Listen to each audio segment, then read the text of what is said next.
I told them in the strongest of words to just do it. You see, this is a we just do it kind of show. Are you ready to laugh? Gimme. Episode number 742. Are you a boner guy? Oh, I was a boner guy. You know what? I miss penis. What are you talking about? I'm the one who should apologize. Is it going to be absolutely riveting?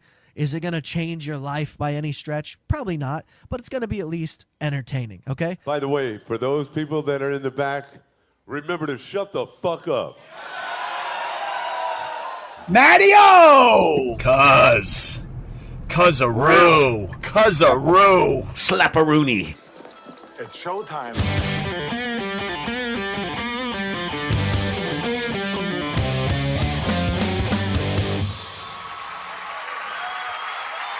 WATP.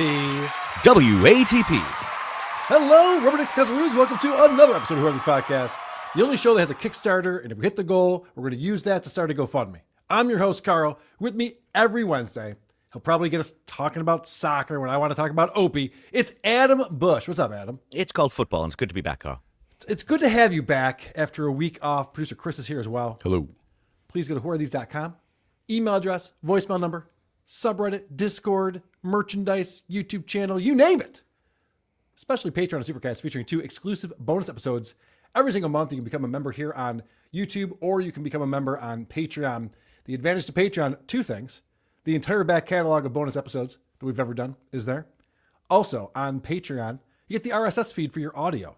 So if you like listening to the podcast, you want to hear the bonus shows or anything else we put up there, when I'm on Drew's show, we're doing This Little Piggy, or we're doing Point Dabble Point, all that stuff I put up as audio versions, and you can get that right to your podcast player on your phone to enjoy and drown out the children in the back seat. Also, we encourage our listeners, give us 5 stars wherever you review podcasts, and then shit all over us in the comments section. And you can support the show by going to supertip.gg/WATP, and you participate in the show as well. When you do that, we appreciate it. That's why we're here live with you every Wednesday at 5:30. On today's show, the host of Slightly Offensive gets drunk and belligerent on his own show. Mr. Magenta with a brilliant song parody. Ron Bennington has a unique new interview podcast. Chad Zumock reluctantly removes strikes from Nobody Likes Onions channel. Gallagher shows off his stuff, and it could be yours. Jerry Banfield has yet another new business model already. Opie was trying to be lazy, but actually discovered how to make money off of his stupid podcast. Whoops. Megan and Andy will be here for Is It Gay? Simon's Opie or Bird Game. We got reviews, voicemails. But first, he's back, baby. We got our buddy Scorch is back and better than ever. Some are on and some deranged, stories that are very strange. Weird news. Scorch is doing this weird interview show. He's got a buddy from 95X in Syracuse. So he used to work at a Syracuse radio station. And so he's got an old pal from there on there. And he's got this woman named Gen X, who's in a band called Generations, with a Z at the end and spelled incorrectly on top of that. So you can't find it. And he just wants to interview this woman, but for some reason this guy Bob is there. Mm-hmm. He often refers to him as B.O.B. because I guess they go way back. Yeah. And he knows how to spell. So you got Bob and Gen X. And I just love Scorch. He's so awkward with this woman the entire show. And he doesn't know how to talk to women. No. And he treats her like she's a celebrity. She's in a band or 2. She sings. He treated Megan like she was a celebrity. Oh, God. He just tried to fuck the shit out of that blob. You remember that? You would have to. You got to make some room. Let's get this shit out of here. So he's very excited to be talking to this woman. Bob's kind of an afterthought, but he's on there too.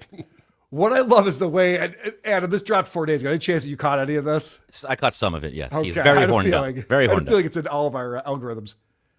One of the things I loved about this is the way it starts off with Scorch telling us things we don't need to know. Mm-hmm. Wildly unnecessary for him to bring this up, but also a lot of great energy. The intro is fantastic. I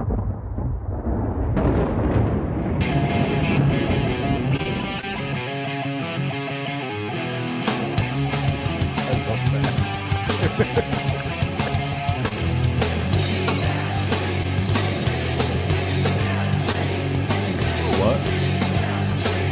more time.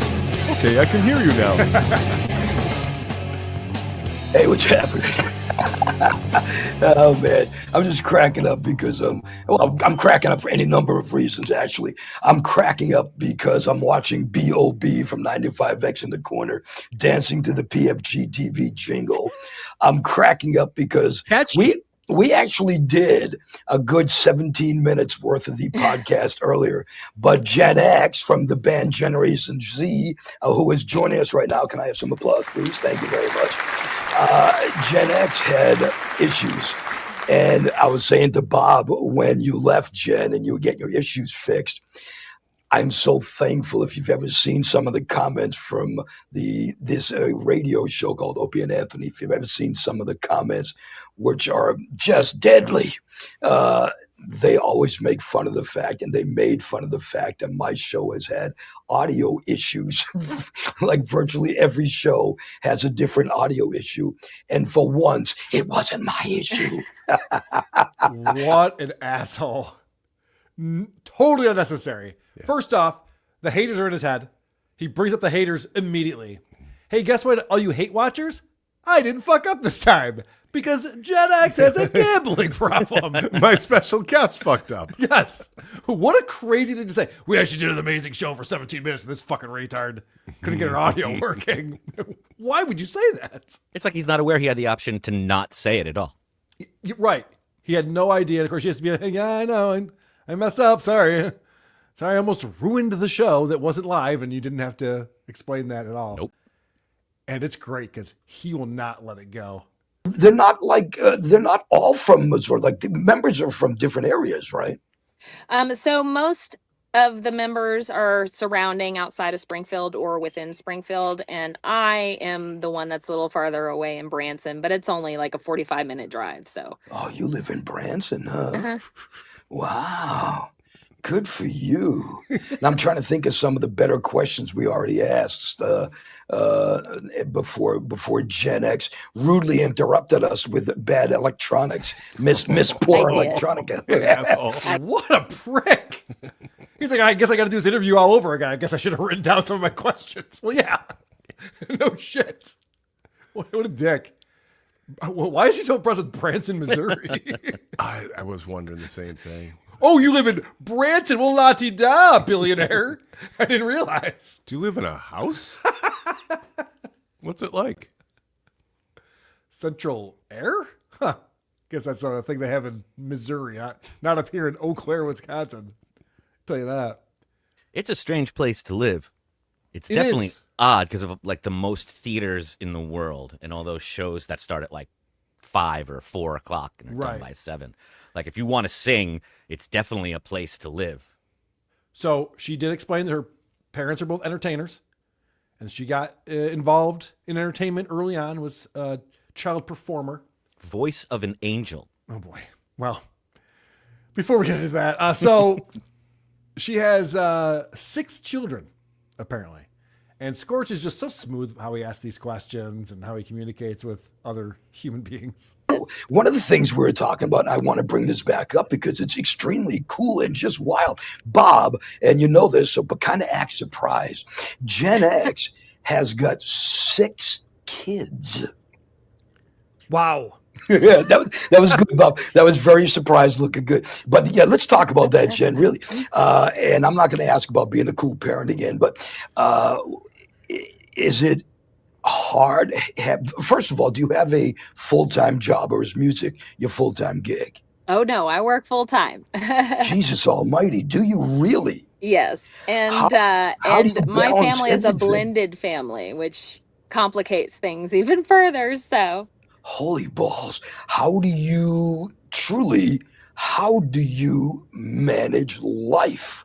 That's gotta be something. Are you a crack addict? Do you smoke crack? No, I don't. I'm only joking with you. Oh yeah, you just shaking her crane on that one. You must be a devil with the ladies. I've heard that one before. I like that he's like, you're able to manage a family and a career and a hobby. What are you, a crackhead? Like, no, crackheads do none of those things. Full-time job. What do you mean? You know how crack works? Do you have any crack? Why are you so good at balancing all these things in your life? I have a crippling addiction to crack. How else do you do it? Don't you? Yeah, what do you mean? I like that he also had to fucking throw it out there again. Bob acts surprised, even though we already did this fucking interview. Because of her. A third time. Never needed to be brought up once. A third time he has to bring it up again. Make everyone uncomfortable. And Bob's contribution. Wow. Poor Bob. He's a zilch too. He's not interviewing her. He's just flirting with her and Yes. like a child. Being Right. mean to her and like pulling her hair and trying to get her to like him. He's not doing an interview at all. I bet having all those kids probably makes it tough for your relationship. Probably mad at your boyfriend or husband, right?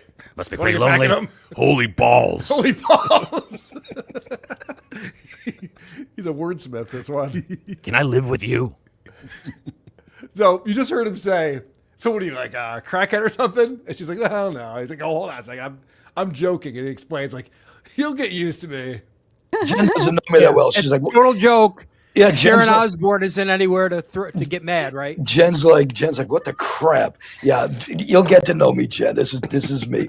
But so you get to know me. I'm awkward and terrible at interviewing. I don't even know how to swear. But so you can balance it all okay, huh? No. I'm failing miserably, Scorch. Let's move on. I'm on your show. Right. I'm wasting an hour of my time with this. What do you think? Mom. All right, so now Scorch is obsessed with how expensive things are because he's a poor. Mm-hmm. So as soon as he finds out that she has a bunch of children, he's like, whoa, children cost money, right? So he brings up a question that I would deem inappropriate, but what do I know? I don't really give a shit either way. Just funny that this is like this woman's like on there because she has a band or two and she sings and writes original music. And she lived in Nashville for 10 years. She's really tried to make it as a music star. And Scorch is just obsessed with like, wow, all those kids. Wow. Can we? And this is, I'm not going to get too deep with the family stuff, but I gotta know. This day and age, right? A family of 6. How many of them live with you? We still have 4. Jeez. How much is a grocery bill? It's ridiculous. So it's 4 plus you and a hubby or you and a guy. Yeah. So 6 total in the house. Yeah. How much can it be? I mean, let me guess. Bob, take a guess as well. 6 go ahead. people. 6 people. Let's make it a game. Per week. Let's go with $20. $470. You gotta guess, Bob. Low. That's low. Low, y'all. $675. Jen, Wait, a week or a month? a week. Yeah, no. There ain't no way. There ain't no way. So apparently I budget really well, or maybe it's just cheaper living here. Okay, but yeah, good. that could play a role too, because we spend about $300 a month. Okay, so what a weird game that was. You know what I mean? Just like, what do you go to the Price Right or Aldi or Publix? Yeah, I came here to talk about my band. I like that. He goes, what was Scorch's guess? 450? 470. 470? Yeah. And Bob goes, well, you're an idiot, Scorch. It's 675. She goes, it's 300. I mean, what are you guys talking about? A month. What the fuck's wrong with you guys? You could hear he kind of gave up on the question when he learned she had a husband or a guy living with her. He just kind of tossed it off to Bob. It was like, I'm So done. it's you plus 4 plus. Is there another one in there? Ah, okay, well. I don't care. Bob, take it from here. Let's play a record. Oh, they play a lot of her music on this. lot. Scorch is broke. And so he can't wait to tell you his anecdote about grocery shopping. Here's a sad fact. You want to hear this, guys? I applied because I'm retired now, so I'm trying to get all the help I can get from all these different places. Not like I'm doing okay, but I'm No, trying yeah, to get, absolutely. So I go to the food bank once a month too. I'm trying to feed teenagers that will eat me outside of house and home. There ain't no way. I applied for food stamps, right? What they call food share here in Wisconsin. They sent me back a letter saying, congratulations, you got food share.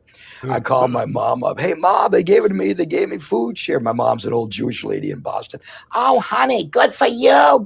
And I said, whoa. Before you get too excited, Mom, wait till you hear the amount they gave me per month. What do you suppose they gave me per month? A fucking game. I don't know, man. Why are we talking about you? I love that. It's like, I have a fun fact. See now you live in a household with 6 people and you go grocery shopping with a full-time job? I live by myself and I'm broke. And I'm on food stamps. I get handouts. And I was bragging to my mom that I'm on food stamps. And she was like, nice. Gimme. My mom's like, that's tight, Scorch. Good for you. I'm proud I knew of you'd you. make it. She was pleased. She was pleased as pie with that. Yeah, but hold on, Mom. Yeah, but what? All right. Anyone in the chat want to guess? I see Eric Nagel is here. You want to guess how much money he's getting from the government assistance? Adam, do you know the answer to this by any chance? I do. Okay, well then we can't have any fun with it. Let's find out. Here is the answer to how much money Scorch is getting from the government. And you right-leaning people are going to be really pissed when you hear this. It's like, it's truly like almost just keep it at that point. They gave me $75. That was what I was gonna say. God, I would have went down and banged them for $75. They gave me $24 per month. So how do you get out of the house to play music? What an edit that was, too. He's like, have I been talking about myself too long over here? Okay. So anyway, you play music? He went back and edited to keep that in. He had to keep in the $24 a month part. The one He was could me. have taken any of that out, especially the part where he called his mom, but he chose not to. He left all that in. So I know you guys love my airport stories.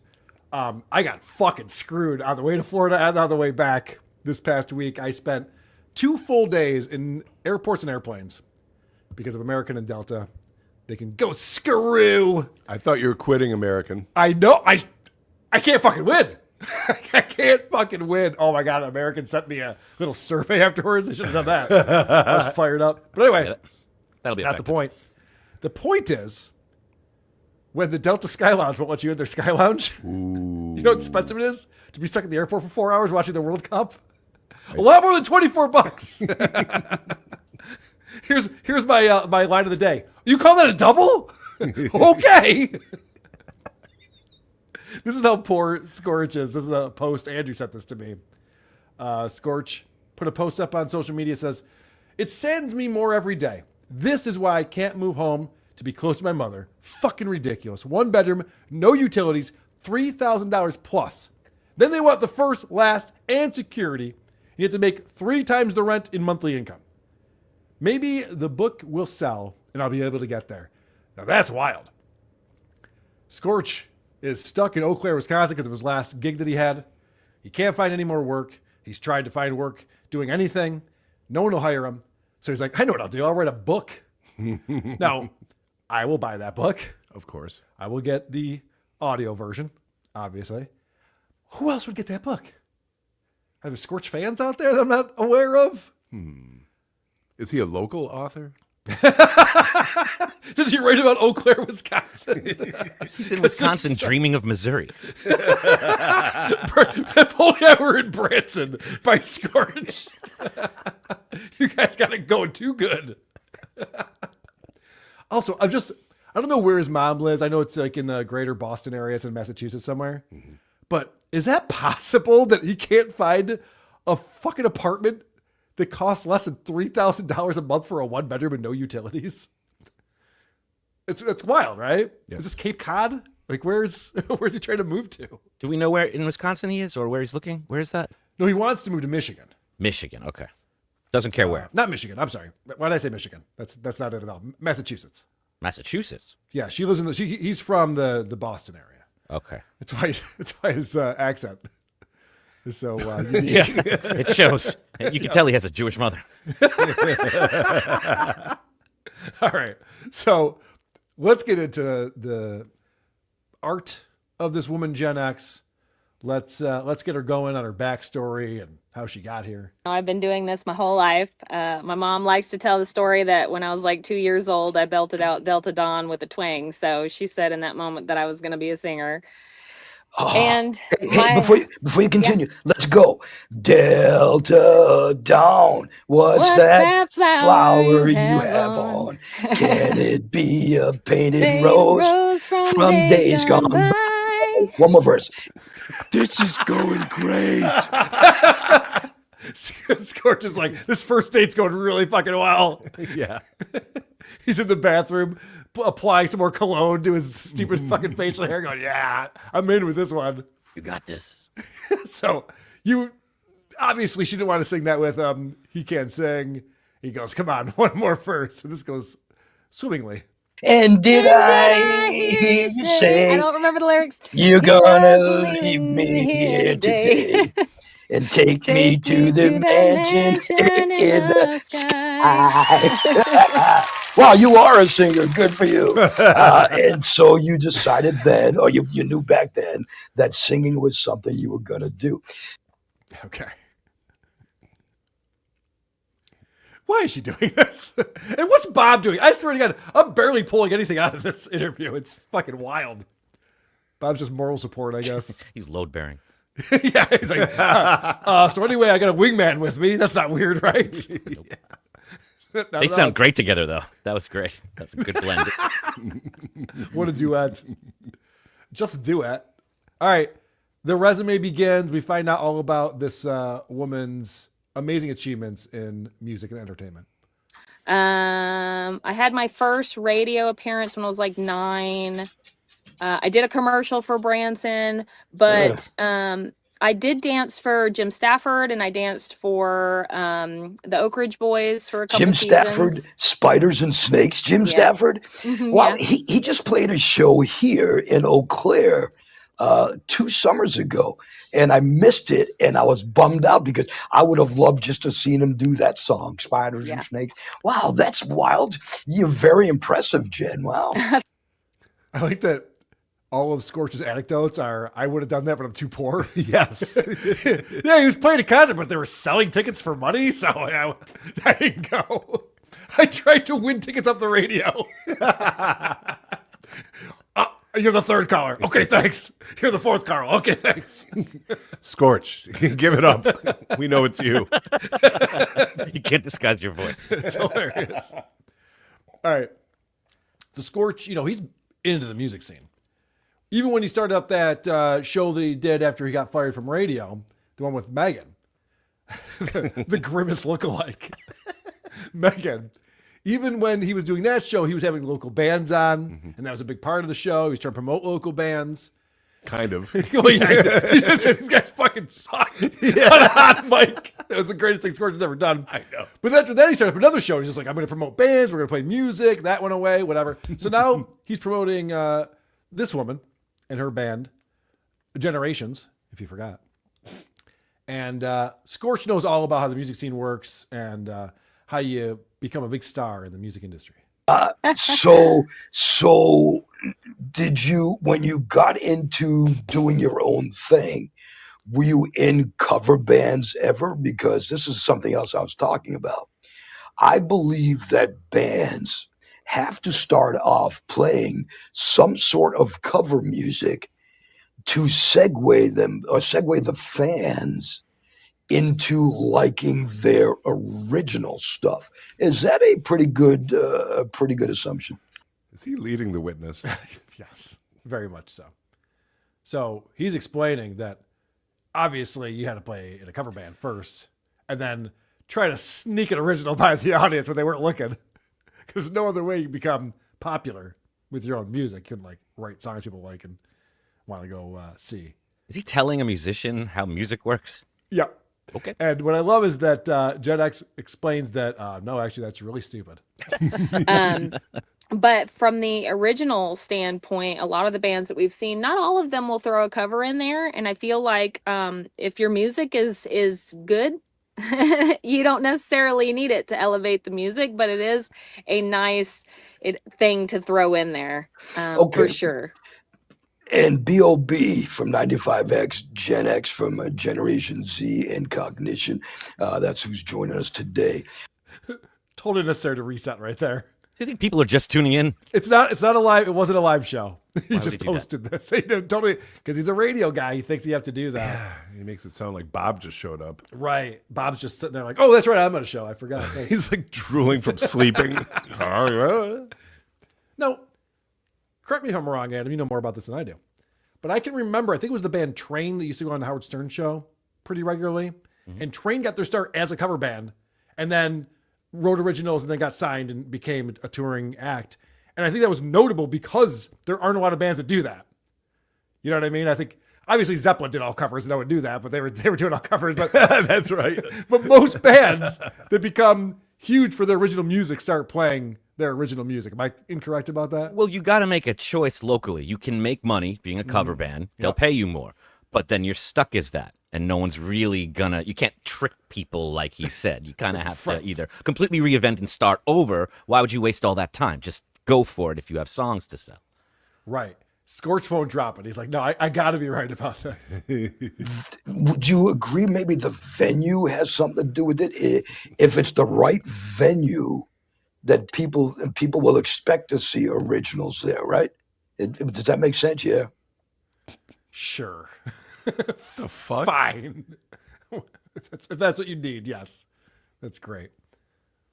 All right, so they play a song.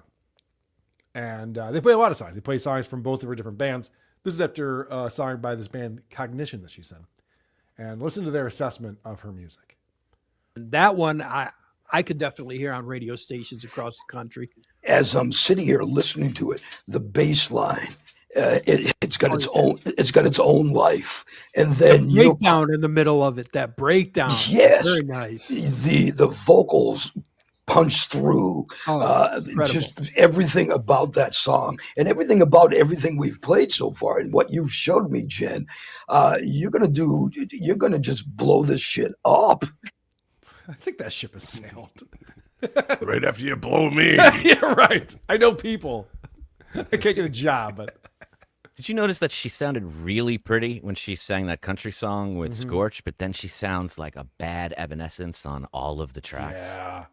Yeah, the band's not good. The melodies are awful. And that was the most generic praise I've ever heard. The bass line was like moving like a bass line would. And then there was that breakdown thing. That was neat. Vocals punch through. Drums were drumming. He goes. And actually, everything's been amazing on every single thing you played for. It's like, okay, well then, what are we doing? Yeah, it's like they tell a random teenager, like, explain this fine art to us right now. Yeah, right. The colors really punch through. It's very bright. I can tell that's a sunset. Uh-huh. I know exactly what he's going for there. Okay, so end of the show. Scorch finally gets back into one of his old radio bits. And this is fan-fucking-tastic. It is called Scorch's Psychotic 6. And you're going to want to play along with this, but don't let the pros handle it. Listen, I got one more thing I want to do with you guys, if I can. I want to do this thing called Scorch's Psychotic 6. I used to do this at the radio stations, B.O.B. I don't know if you remember, but let's see. What do you guys think? Plan every day or go with the flow? Jen, what do you got? Oh, I'm a planner. You're a planner? B.O.B., what you got? Go with the flow. Go with the flow. I'm a planner myself. Amusement park or water. Bullshit. He's got no money in the bank. He was forced to retire at the age of 60. He thought he would create an app that showed you where to go to a dive bar. I've been going to my local dive bar and local rock and roll / dive bar place and filming them for him for the last 6 months, only to find out that he's moved on and he's a planner. Right. He told us to submit these things for him. It's never enough. Did anyway, I mention $24? I also love this. Everything that Scorch does, like all of his bits, always go nowhere. You know, it's like, all right, what's your thing? All right, that's my thing too. All right, next thing. Yeah, it's with a music bed. I mean, should this be a jumping off point for a discussion? Should there be some kind of conversation around this? No, let's keep it moving. All right, let's keep it moving. What else we got? Myself. Amusement park or water park? Jen. Water park. Okay, Bob. Water park.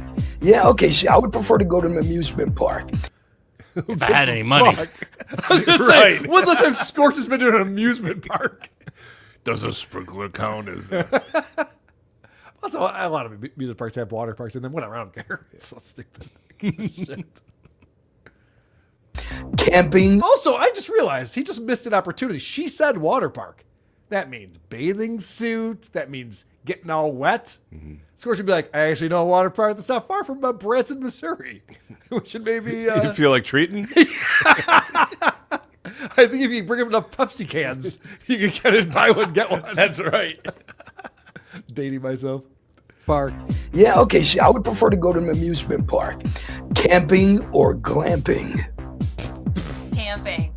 Camping? Glamping. Oh, glamping without a doubt. You got tent and me? Oh, mosquitoes and crap. Ugh. I don't care. I like to be one with nature.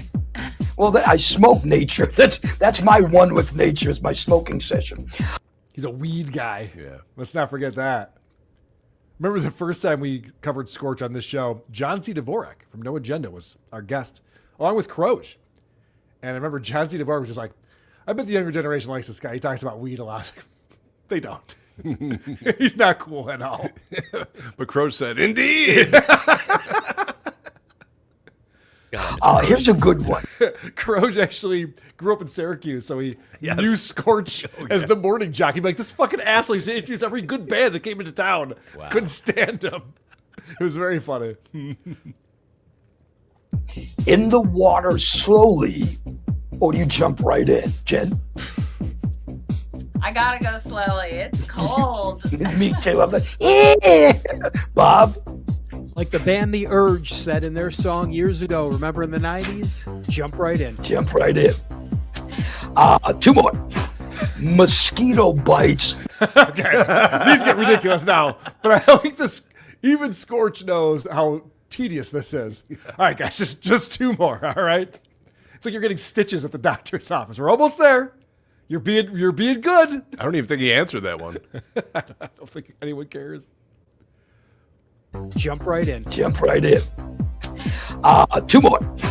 Mosquito bites all summer long, or a blistering sunburn for 2 weeks. Oh, mosquito bites all day long. Yeah, Bob? Yeah. Mosquito bites. I've had my dome burnt and it's not fun. One causes cancer, the other one's mildly inconvenient. One you can just get some cream on. The other one will kill you.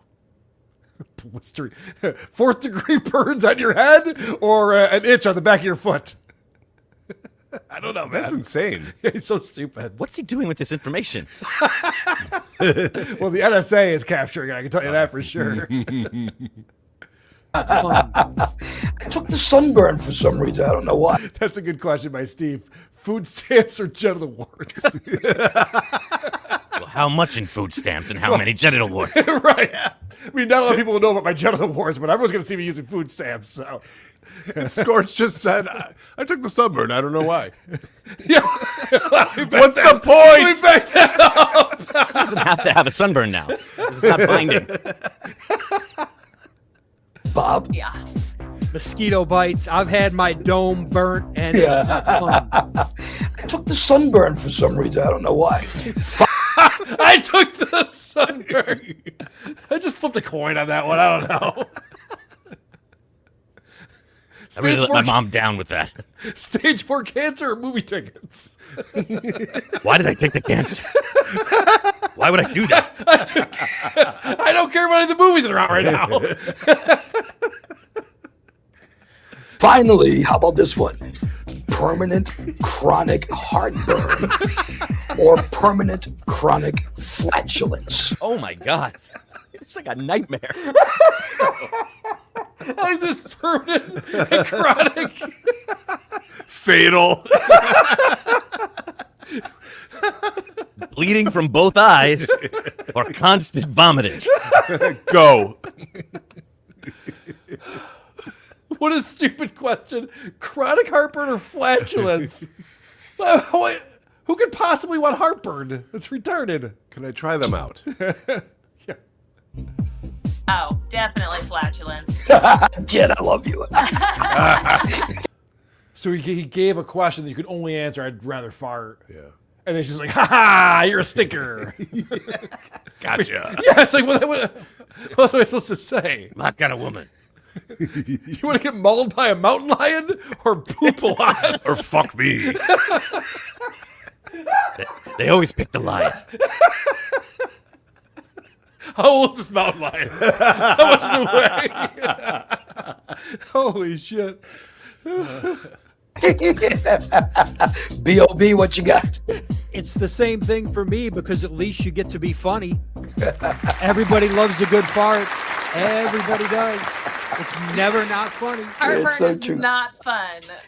And Jen could be the only female I've had in my whole media career that's actually admitted that she doesn't mind a little bit of flatulence. So good for you, Jen. Yeah, absolutely. It's Gen X from Generations or Gen. Well, no, the hold on. The choices, Scorch. Let me back this up. I don't want to be the only one who likes farting. All right. The choices were heartburn every day, like awful heartburn. Permanent chronic. Yes. Or I toot a bit. Not what do you like? Right. She came on to promote her band, and now she's known as the Queen of Flatulence. Generation Z, as I like to call them, and Cognition. Hey, Jen, this has been a lot of fun. Even the fuck-ups were a lot of fun. I'd love to have you come back on with us. We'll do that. Another callback. He had to bring it up again an hour later. What a prick. Absolutely. Thank you so much for having me. Thank you, and we will be in touch with you very soon. B.O.B., we love you too, brother, and we will see you again soon. Did you hear how that ended? He goes, we'd love to have you back again soon.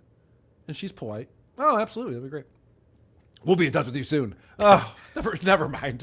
Lose my number. Oh, you heard me. Yeah, let's not do that.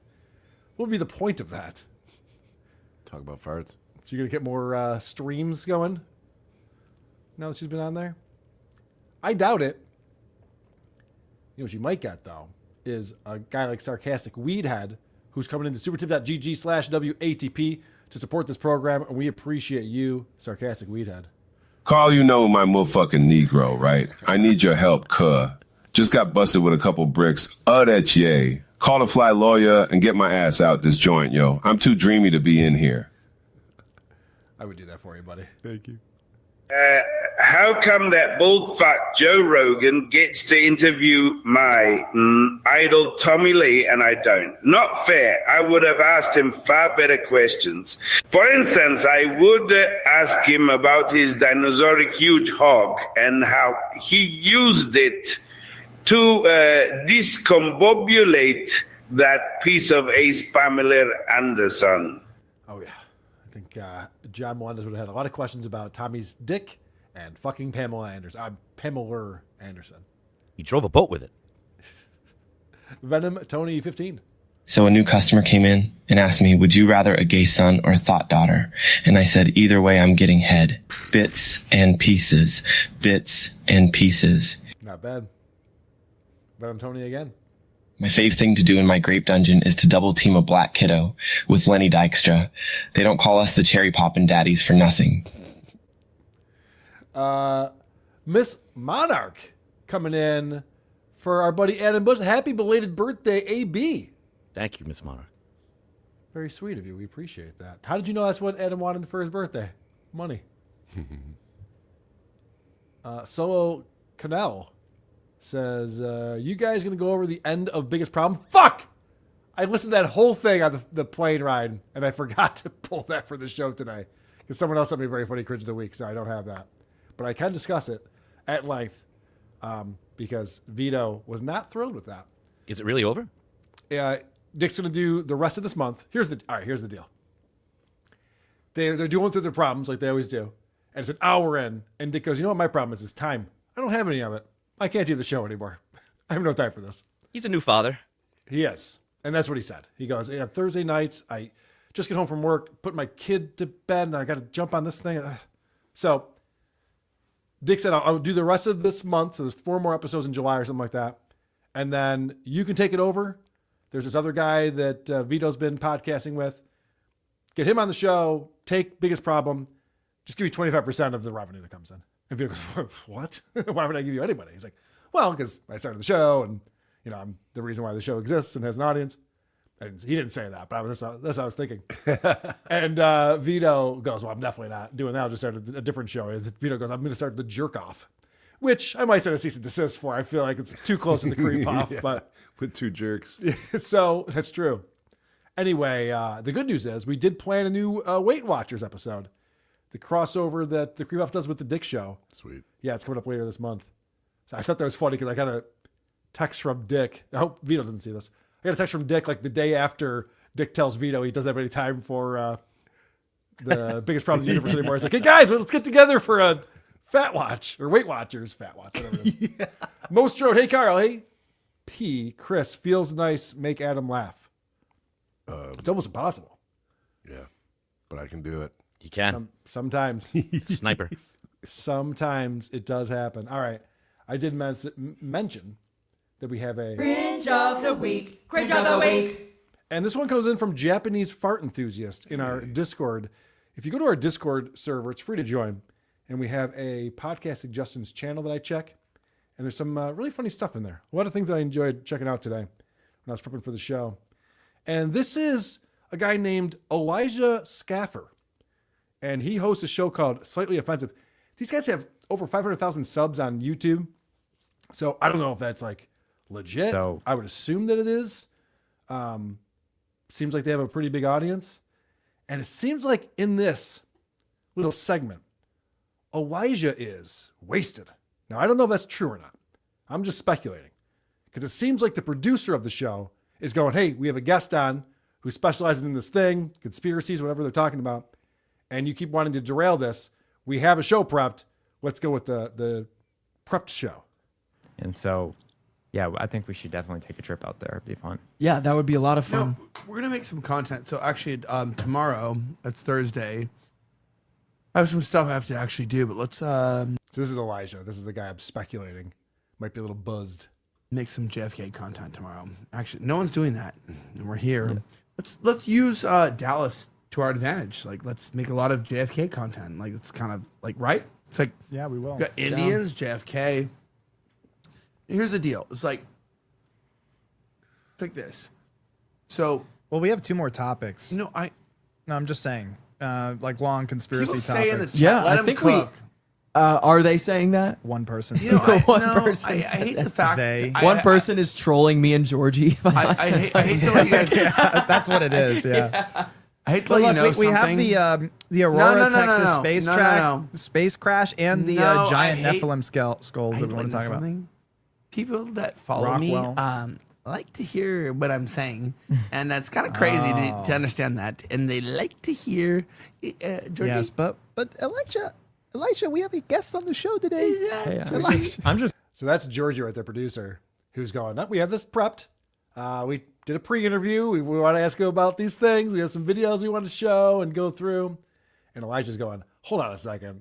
I'm about to come out with some of my hot takes that everybody who tunes into the show needs to hear.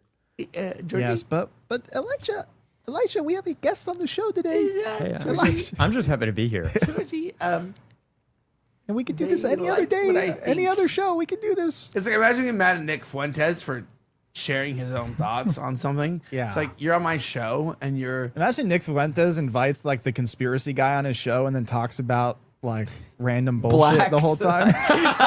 Blacks and peptides and Nikki's really small. I worked out with Nikki and his ass is tiny. 20-minute rant. Yeah, dude. But anyway. We have to mess with you, brother. Why are you talking about asses? I didn't. What? You didn't say that. You said his ass is really small.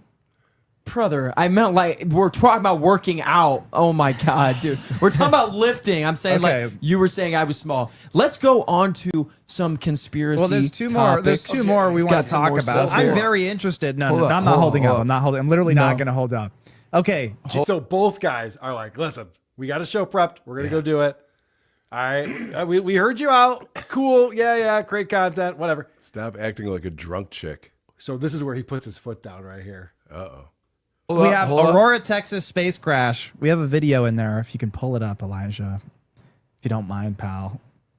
Pull up the video. He's in control. He has the video. Elijah is in control. I'm in control. If you call me pal one more time. You don't like it? I will slit your throat and fuck the hole in your throat. In don't do that. Minecraft. No, no. Oh my God. So he's not a girl. It's only problematic if he's a girl. Only problematic. Dude, Well, go ahead. Let's no. hear. Okay. Let's hear it, pal. Don't do that. I'm cool. Yeah. Don't do that shit on air. Period.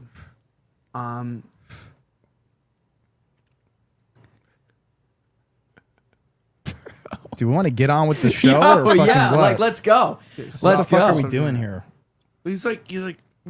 Yeah, dude. We have 2 more topics, Elijah. Yeah. Let's talk about So the we'll topics. go on. Okay. That's why people like. I'm the asking you show, to pull 'cause up the video. I'm authentic. I'm myself. We have a video that we have to pull No, up. it's like don't do that shit on my show. I'm saying, can you pull up the No, video? don't do that shit on my show. Okay, We're good. so no video. We're not going to pull it up. But okay.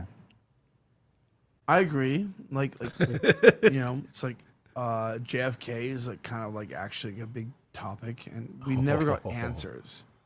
And I think JFK. Who's he having a conversation with? They're like, all right, let's move on. We got this stuff. It's like, I agree. The JFK thing is bullshit, right? Guys, I like getting fucked up. I do not get this fucked up. No, this is wild.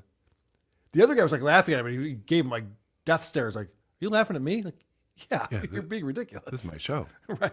And Even with the documents. Well, yeah, I think JFK became a international problem because like it's like you can kill the president of the U.S. Okay. Doesn't matter. Stop texting Georgie. Oh. Hey, bro, can you pull up the video for He sees that the other 2 guys are now messaging each other like, how do we get the guy out of this fucking spiral? How do we just keep the show going? That's very funny. Anyway, he never does pull up the video. He's not good at that, it turns out. But thank you very much for sending that one in, Japanese fart enthusiast. One of the cringes of the week I've seen in quite a while. I know. So let's get a little palate cleanser. A phenomenal song just came in from Mr. Magenta yesterday. Yo, listen up. Here's a story about a clubfoot guy that lives in a poo world. And all day and all night and everything he eats is just poo and cocks. Inside and outside, poo his mouth and some jizz in his butthole and a poo sandwich. And everything is gay for him and his show. It's mediocre and gay. He won't admit. Nobody still listens. It's poo from the butt of a guy off the beat, and it's poo from the butt of a guy. Why so shy that he loves to eat poo from a guy? My oh my, Carl loves to eat poo from a guy.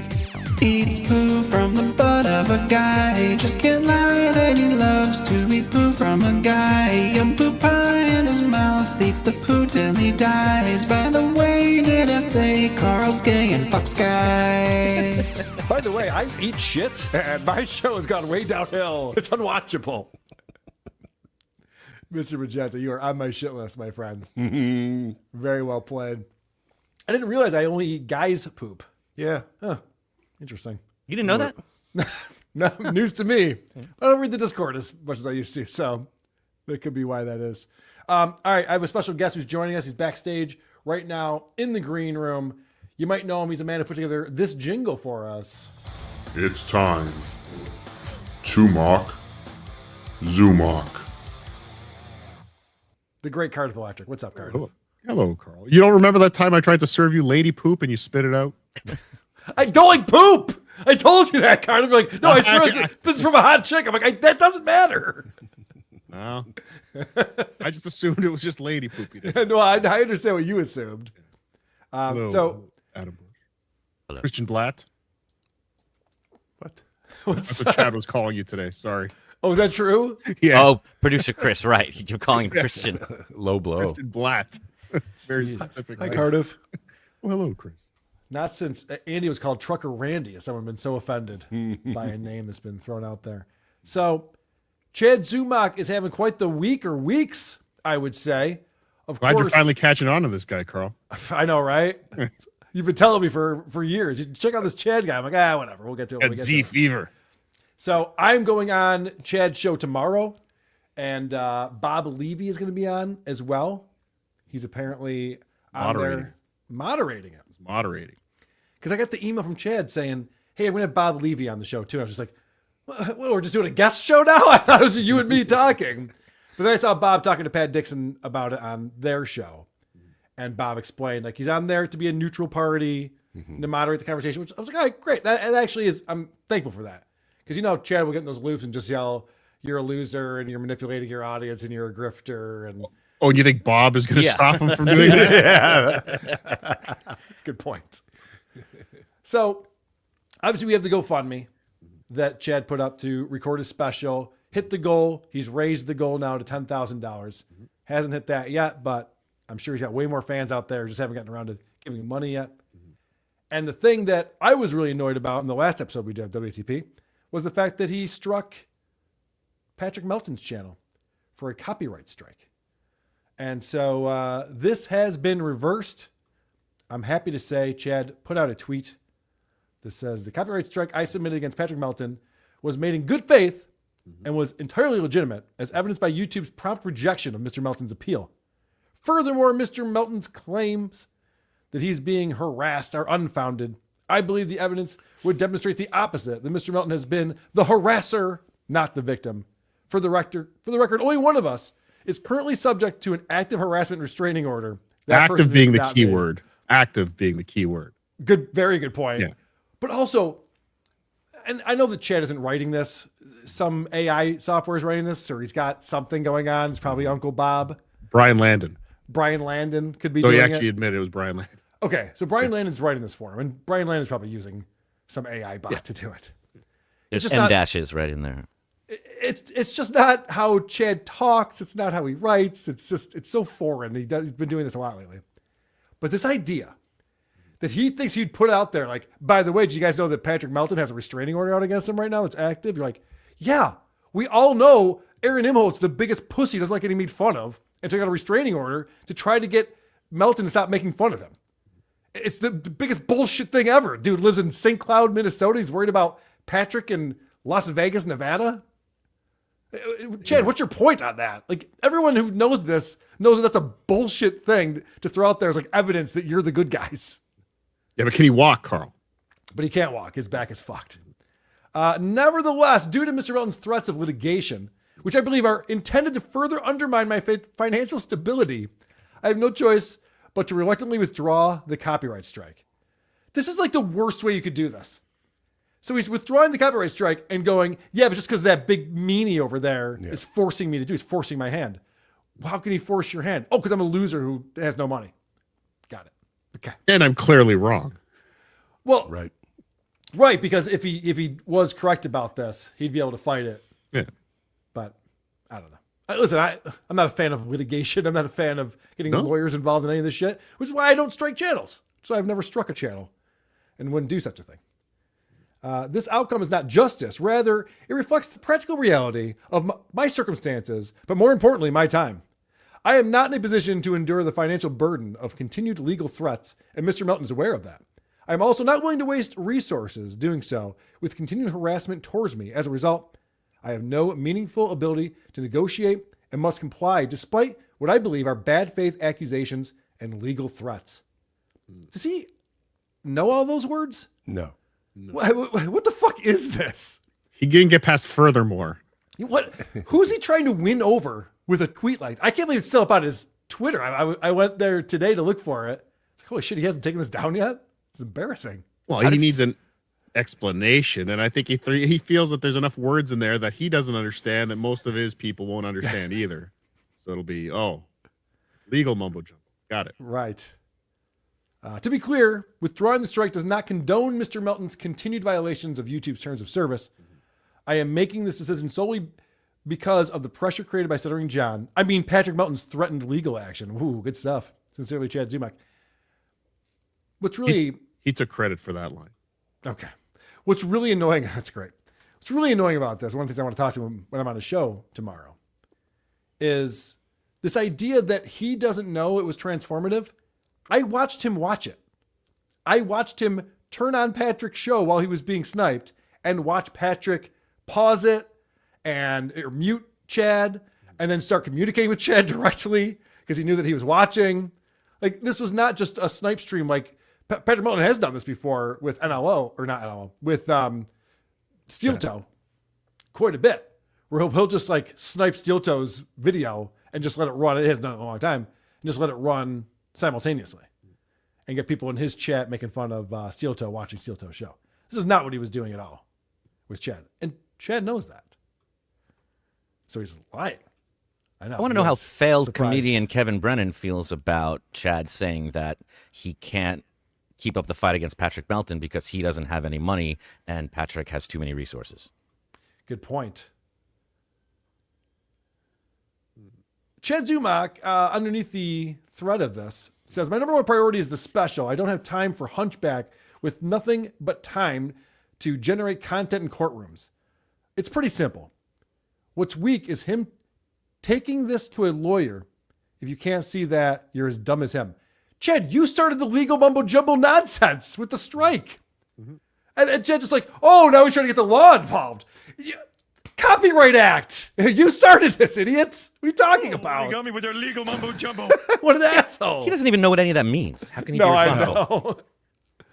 I know. Just so you know, too, he's arguing with one of his biggest minions, Mint Diggity. Mint Diggity, yeah. Mint Diggity. It's because Mint Diggity's just like, oh, why would you get rid of the copyright strike? Because copyright strikes are gay, Mint Diggity. I don't know if you knew about that. So Mint Diggity says, yeah, cave into all the pressure of the Dabbleverse incels. That works not. He finally had some leverage in this fight and he gave it right back, bending the knee. And Chad says, go back at the Watch My Last Podcast. Go back at the Watch My Last Podcast. I guess Brian didn't write this one. I had an attorney that was going to represent me free of charge and countersue. Holy shit, it's Stuttering John all over again. Attorneys just love representing people free of charge over copyright claims and countersuing. Again, he's already at the countersuing stage. There hasn't been a suit. There's been a request to remove a strike from a lawyer. Right. It's not even a lawsuit. There's nothing to counter. There's nothing to countersue. Correct. It was all on the table. I chose not to deal with him because he has nothing, and my number one priority is filming my special. I'm not concerned what Mint Diggity thinks or feels. You don't have to go after Mint Diggity here. But first off, Patrick Melton has nothing. Well, then sue his wife. She's got that house. Take that. It's pretty nice. I've been there. Also, this idea that he's so focused on the special. This special is fucking hilarious. And you called it, Cardiff. I've been following your content on this quite a bit. You are so happy he hit the goal because now he has to figure out how to film a special. Mm-hmm. And he lied. And I think has admitted to this, and you know better than I do, Cardiff. He came out and said, I did all the accounting on the back end. I know I need $8,300. Mm-hmm. I talked to the people who are going to help me make this come true. And so I even negotiated, got good prices on things. Mm-hmm. And he broke it down on his GoFundMe, all the different things that money's going to. And now he's like, this is not going to do it. I don't think I have enough money. I need a venue. I need people to shoot it. I need all this stuff. But again, it was my fault, Carl. See, because I drove away all the cost savings, I guess. His producer that he was going to do the show. His producer. Because I watched his YouTube videos. I drove him away. So let's talk about that real quick because this is wild. Cardiff, Chad announces, what's the guy's name? Danny something? I can't. We can't say Carl. Okay. We can't dog whistle. Come on. Isn't he a comedian who puts his shit out there as a public figure? The YouTube channel being public is irrelevant, Carl. Okay. Baxton. Thank you. So Chad mentioned that this guy was going to help him produce the special. So you went and checked out some of his content. And now Chad's claiming that Dan backed down because he's getting harassed by all the car defenders out there. Yes. They're all going after him. And you've put it out there. And I don't know, I haven't seen an update since last night. You put it out there. You said if you can find any shred of evidence. Any credible evidence. Yeah, that's probably better than a shred of evidence. And prior to me making the statement, I want to clarify this. Yeah. Timeline's important on this too. If there's any credible evidence that someone was harassing this guy because you were teasing his YouTube videos, then you will cease being the potato. Cardiff will go away. Yep. Oh, wait, hold on. I'm getting a message. Oh, bye. All right. Well, there it is. The credible evidence came in. Chad wins again. This fucking guy can't stop winning. I'm pretty sure Cardiff was calling venues and threatening violence against women if Chad performed. Yeah. I do that generally, though. Adam, you've been in TV production for a very long time, and I think you've broken down what it would cost to film this special. I have some options. I was fascinated by listening to him reach out to Rocco, and I was fascinated by Rocco not knowing whether to take the gig or not, and genuinely wanting to, but also not. I just want to know if people think 8,300 or 10,000 or 15,000 is enough to do this or not. Because I feel like people hear these numbers and they go, that must be far too little. But there's also people that are like, can't you do it for like nothing and have it look good? Like, couldn't you just shoot it? And I think they're right. I think you can just shoot it. I think if you, the goal is to just produce something that looks like you could to submit it to Netflix, like he says, or just look professional, you can do that for a cheap price if that's what he wants to do. Well, I'll give Chad credit on this because he's done some recordings in the past. I won't call them specials. He's done recordings in the past. Audio is very important for a comedy show. Yeah. And you better get that mic'd up correctly with the right equipment if you want to be able to capture the right mix of audience reaction and the comedian delivering the lines. So there's a video component. Yep. There's the audio component. I would say the audio component's most important because even if you end up with no video, you still have an album if the audio is okay. Correct. And so Chad's like, I got to find someone who knows how to record audio. You haven't done that yet? I thought that was your whole thing, is you had this all lined up. As soon as you got the $8,300, you're ready to go. Well, his update on July 1st was ironclad. I have 2 venues lined up. Right. Today on his show, he's going this week to see 2 or 3 venues. Like, they were locked down a week ago. Right. Now all of a sudden he's still kind of figuring it out, and maybe we'll go. Now there's one out of state that's reached out to him, wants to host the special. It's amazing how busy he is. You know, we saw in those tweets where he's just Right. going, I got to I don't have focus time. all of my time and energy. I can't worry about this cease and desist thing and copyright strikes. It's like, what are you talking about? Make a phone call. He's doing this thing now, Carl, too. I've noticed he's done it 3 times now where he's taking a call on the air. He's making a call because he's got, I got to go. It's almost 4:00. I have a big meeting booked. And he's leaving the camera on and he's muting himself and he's leaning back in his chair, phone to his ear. Yeah. Business. Yes. Yes. Let's do some business. Yes. I Buy, agree. Yes. sell, buy. He's just acting like somebody who's producing something. It's fantastic to watch. Does he have a cigar? Man, Give him time. Give him time. Can I break this down for you? Can I Please. crunch That's these numbers? why I asked. Yes. Oh, Okay. sorry. No. If we had $15,000 to make this thing, you tell me if this sounds crazy. Camera operators, right? You don't need pro camera people. You need iPhones and you need kids. Someone that knows how to work an iPhone and knows how to send data somewhere to get it there successfully. That's what you need. You need 3 like young people, even teenagers if you trust them. If you paid them $600 each, 3 people for one night to stand there with a tripod and a camera, the iPhone, and just shoot. That's your cameras. For sound, you need like $3,600. Pay a guy $3,600. Put some attachments to the iPhones. For sound, you get the audience. Get the soundboard coming from the soundboard and get a mic or 2 on stage below him and mix that all together. Now, those kids on the cameras need to be able to send that to him successfully. Mix all that. Now you have your sound. The editor is making this entire thing. You're handing all of this footage to this editor. So $4,500, I'd love to give them $5,000. Do you think someone, if they weren't busy, would take $5,000 to edit a comedy special? Yes. I think they would if they weren't busy. But also, you know, the editing is so key because you got to shoot at least 2 different versions of this. You got to do the show twice. Right. So that you make sure that every joke you want to hits correctly, deliver it properly. You know, there could be anything that happens in the audience.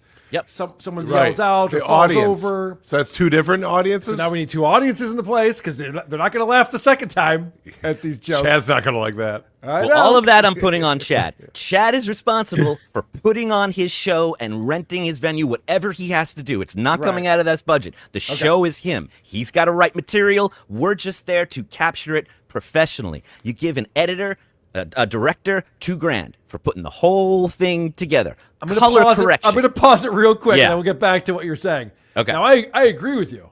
Like, Mm-hmm. you know, this is his big project. He should have connections. He's been in comedy 23 years. He should be able to fill the room and rent a room. But in the fundraiser, it does say venue rental is included. It's going. It's not a part of it. I'm just telling you. Marketing, promotion, fuck you. You got a Instagram, good for you. Distribution, it's on you. You got to do that. That's not coming from this. This is the money to make your thing and deliver it to you. Good luck with it.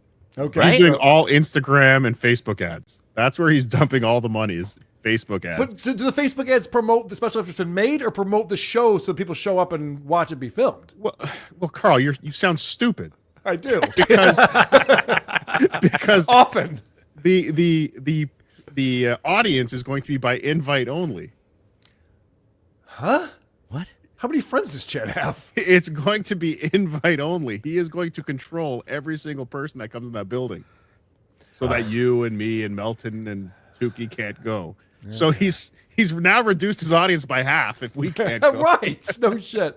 All right, Adam, I'm sorry. So we got you we got just the need camera bodies in there. operators, we got the video. Crazy. Yes. We got the audio. We need to 2,000 capture for it a director, correctly. which Rocco should be taking $2,000 of Chad's money for himself to just put this thing together. I don't think it's that hard. You need $800 for color correction because you're using iPhones. So the color correction will make it all look the same. Have $2,000 left over for any artwork, meaning like graphics for the show that somebody needs to make, maybe a set piece or something you want to hang behind it. $2,000 for that. Now mix with those numbers, go up and down based on how much you have and how much you want to give to people, and you can deliver something. It can be good. It's just up to Chad to make the material happen. It's definitely possible. I don't know what they're doing. Chad, you can have this whole thing, break it down. Good luck, find some kids. It's funny too because I brought this up to Vinny Paulino recently on the Creep Off, and I said, "You guys at the Comedy at the Carl Center are completely set up for this. They have recorded people's specials there before. Yeah. The cameras are all there, the audio equipment. Vinny knows how to run everything. He knows the editing side of things. Not to say that he's, people are getting Vinny's time for that, but they can get all the raw material that they need to get to the editor to get this done." And Vinny goes, "Yeah, but Carl, Chad's not allowed in this club." It's like, "Oh, that's right, I forgot about that." This fucking guy. That's prohibitive, yeah.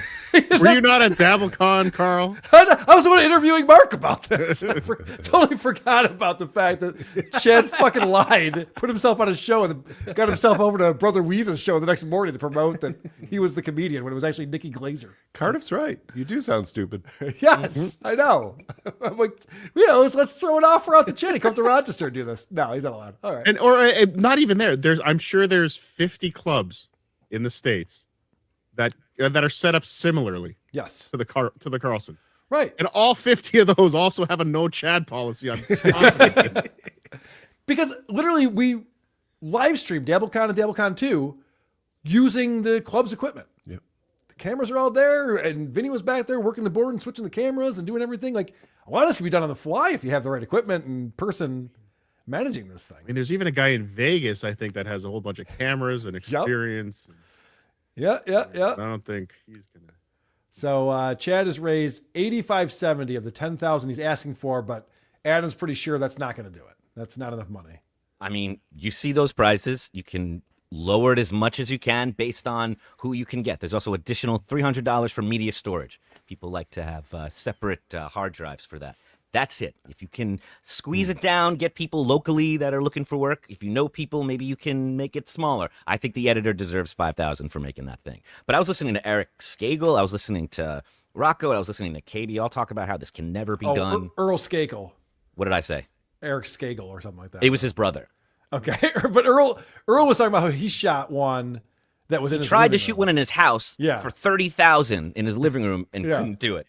Right. I think it's possible. I don't think you need, technology has changed a lot. There's a lot that's possible. I don't even have any lights in there because if it's an iPhone and there's stage lights and we're just allowed to fuck with them, that's all you need. Just get it right. Chad could go the Stutcho DC route and go to Craigslist. Right. The day of. At the last second. Right. That worked out so well. I'm sideways. It's side splitters.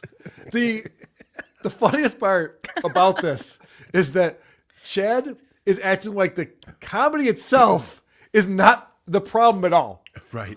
which I would argue is the most important element in all of this. Like having a good comedy special, a great set is going to be very important. And it started with he's going to write a whole new set for that show he's going to do in Colorado that got canceled because he screamed the N-word at Gino so many times and someone called him out on it. How could he have predicted that? Right, I know. It's not Chad's fault, obviously. Gino deserved it because Gino's used that word before, so it's all good.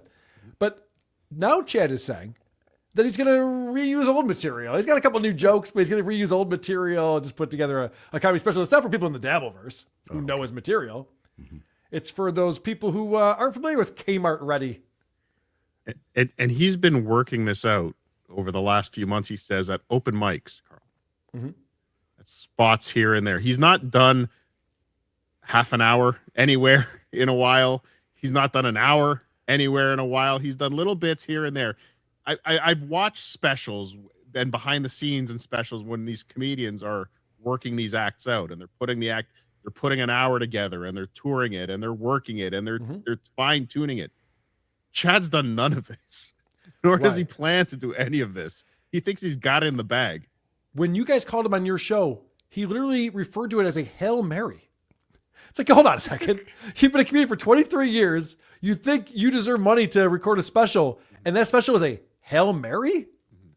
I don't understand what we're doing then if this is just like, oh, maybe there's a 1% chance that something happens with this. And to your point, Cardiff, what should be happening is that Chad should be touring, fine-tuning this material, getting a really solid hour or 50 minutes, whatever it is. Moving above opener status. Right. And then you record it and you put it out there. And then guess what? You don't do that material anymore. Because now people see that and they go, oh, this guy's funny. I'm going to go see them when he comes to town. And they don't want to hear those jokes. They already did. That's how every other headlining comedian does it. Mm-hmm. So I don't know what he thinks is. I don't understand what his goal. What he thinks is going to happen when he puts this on his YouTube. He doesn't understand. He just said, I'll raise a bunch of money. And then I was like, fuck, I raised a bunch of money. But that's the problem with GoFundMes and Kickstarters is that everyone sees through it. You make an album because you have these songs you really want to record. You make stand-up because you got this new material that if you recorded on a rotary phone, it'd be so good. People would just need to hear it. Films, all those things. We know how that works. You don't just like pick a random number and then fill in the blanks to Hail Mary this thing. All right. So Pat Dixon did a breakdown of Chad releasing the copyright strike. And so he's become an enemy of Chad. I just thought this was an interesting tweet. Pat Dixon is human garbage. There are no redeeming qualities about him and offers nothing to anyone. He's just a miserable 60-year-old wasting away, broke in Tennessee, passing judgment on others when the judgment should be directed at him. At least Red Bar had the common decency to go away. Just go away. This insults he throws out at people who don't like him are all the same.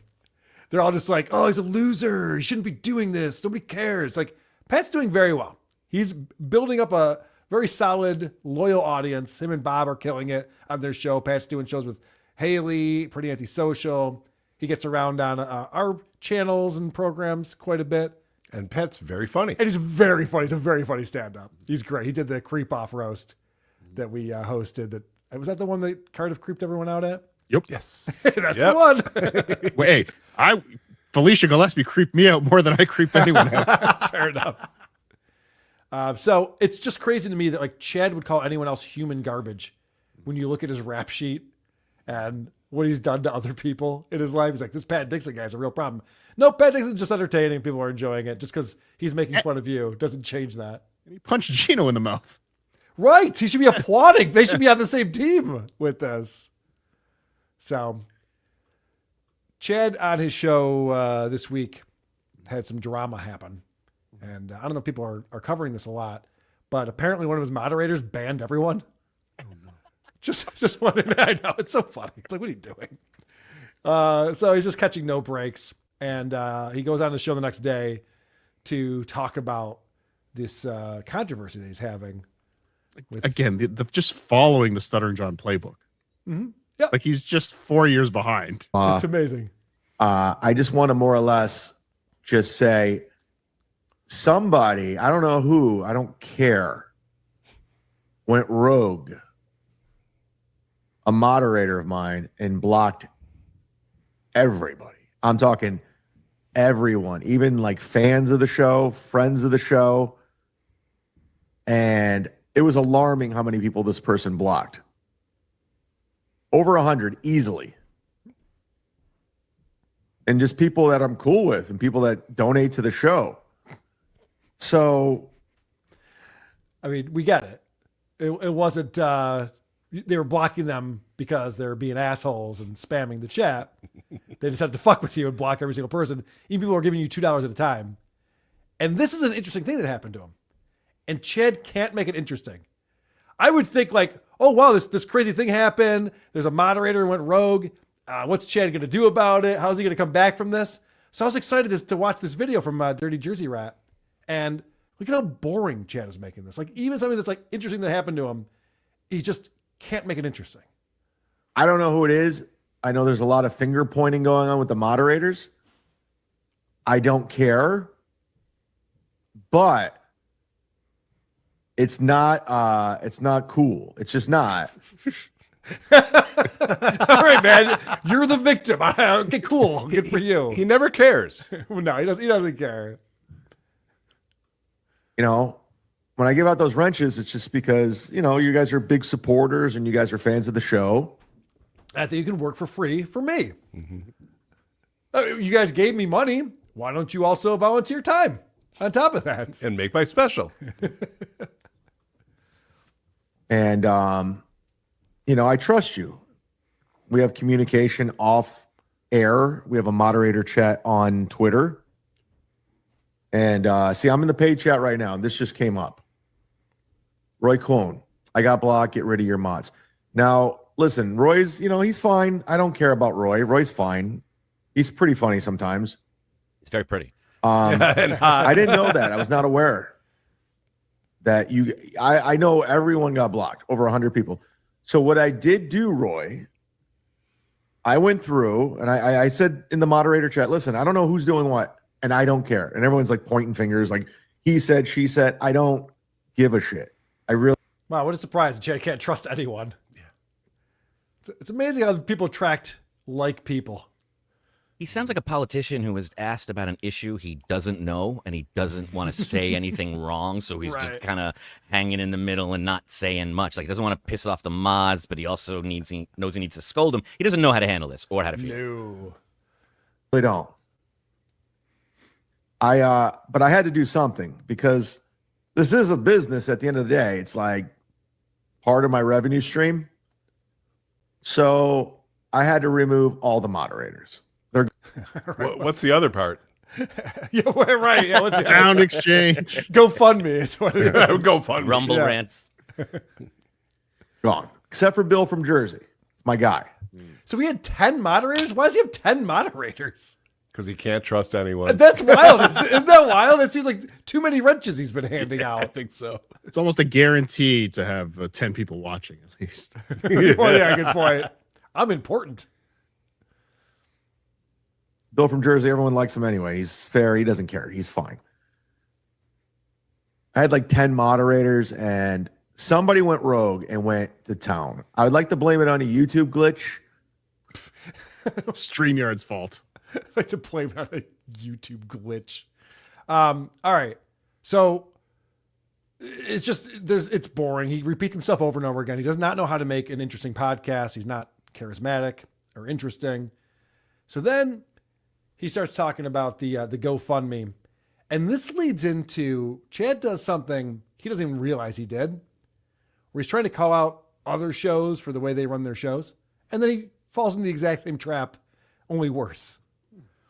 Why'd you up your GoFundMe? Generally asking. I already admit, I've talked about it on the last show at length. Go get a membership. Go watch it back. Go watch a clipper. I'm not repeating myself. So this is great. This is when you know he knows he's in the wrong. Chad, how come you upped you said you would never up it. You beat the 8,300. Now it's 10,000. Why'd you do that? I already explained that. This is, again, like a politician. Yeah. I've talked about this ad nauseum. If you want to know about it, give me more money and watch an old episode that I recorded. On the same day he said he's not going to raise it another 2,000, he raised it 1,700. Yep. In the same 24-hour period. What is his explanation for that, Cardiff? Do you know? Do you? I don't. Okay, good. GoFundMe offered him a suggestion to move the slider. And he said, sure, why not? That was his explanation. It popped up, GoFundMe said, hey, why don't you ask for more money? And I said, sure, why not? No wonder he thinks you're a master manipulator. If it's that easy to get him to change his mind on something that he was like so steadfast about. Yeah. There was a shiny button. You don't understand. It was bright red. I had to click on it. Holy shit. I don't know GoFundMe. I'm not a computer programmer. Right. Big Lenny Weird Energy. Did you ever bang Melissa Mack? Holy Cleveland, Ohio. So what he said before this, I kind of scrubbed through, is he goes, no, I don't pay attention to the free chat. I think the free chat is boring. That's why the moderators are there. And I'm not going to read free chat. That's what Aaron Imholt does. And then now it's just like he reads the free chat and it doesn't add anything. It's a waste of time. So now there's no moderators. He's reading the free chat and watch what happens. Wow. I did go on a date with her. Nothing happened. She was a very, very attractive lady. Let's just say that. I'm friends with her on Facebook. I think she. Oh, no. Said the incel. She's back in news, if I'm not mistaken. But yeah, she's not a bad looking lady, huh? We did go out once. Nothing happened. You said that. Yep. Melissa Mack. That's why I should go into free chat. I would never have seen that. Right. I would. And it's really helping the show right now, Chad. Never have seen that. People do this on purpose with him. They get some Cleveland reference that they know can get him, just get his attention and get him all. Oh, Lawson's chipped it. But it's so funny that after he's just like, why would you read the free chat? It's so boring. Who cares? And then he sees like a chick that he wanted to fuck from 15 years ago. He's like, oh, let's talk about that. That's a good idea. Holly Wagner. Hallie Let me see what that. I think I know who this is. She Cleveland? No, I don't think. No. Oh my God. How do you know Holly? Yeah, I'm friends with Holly.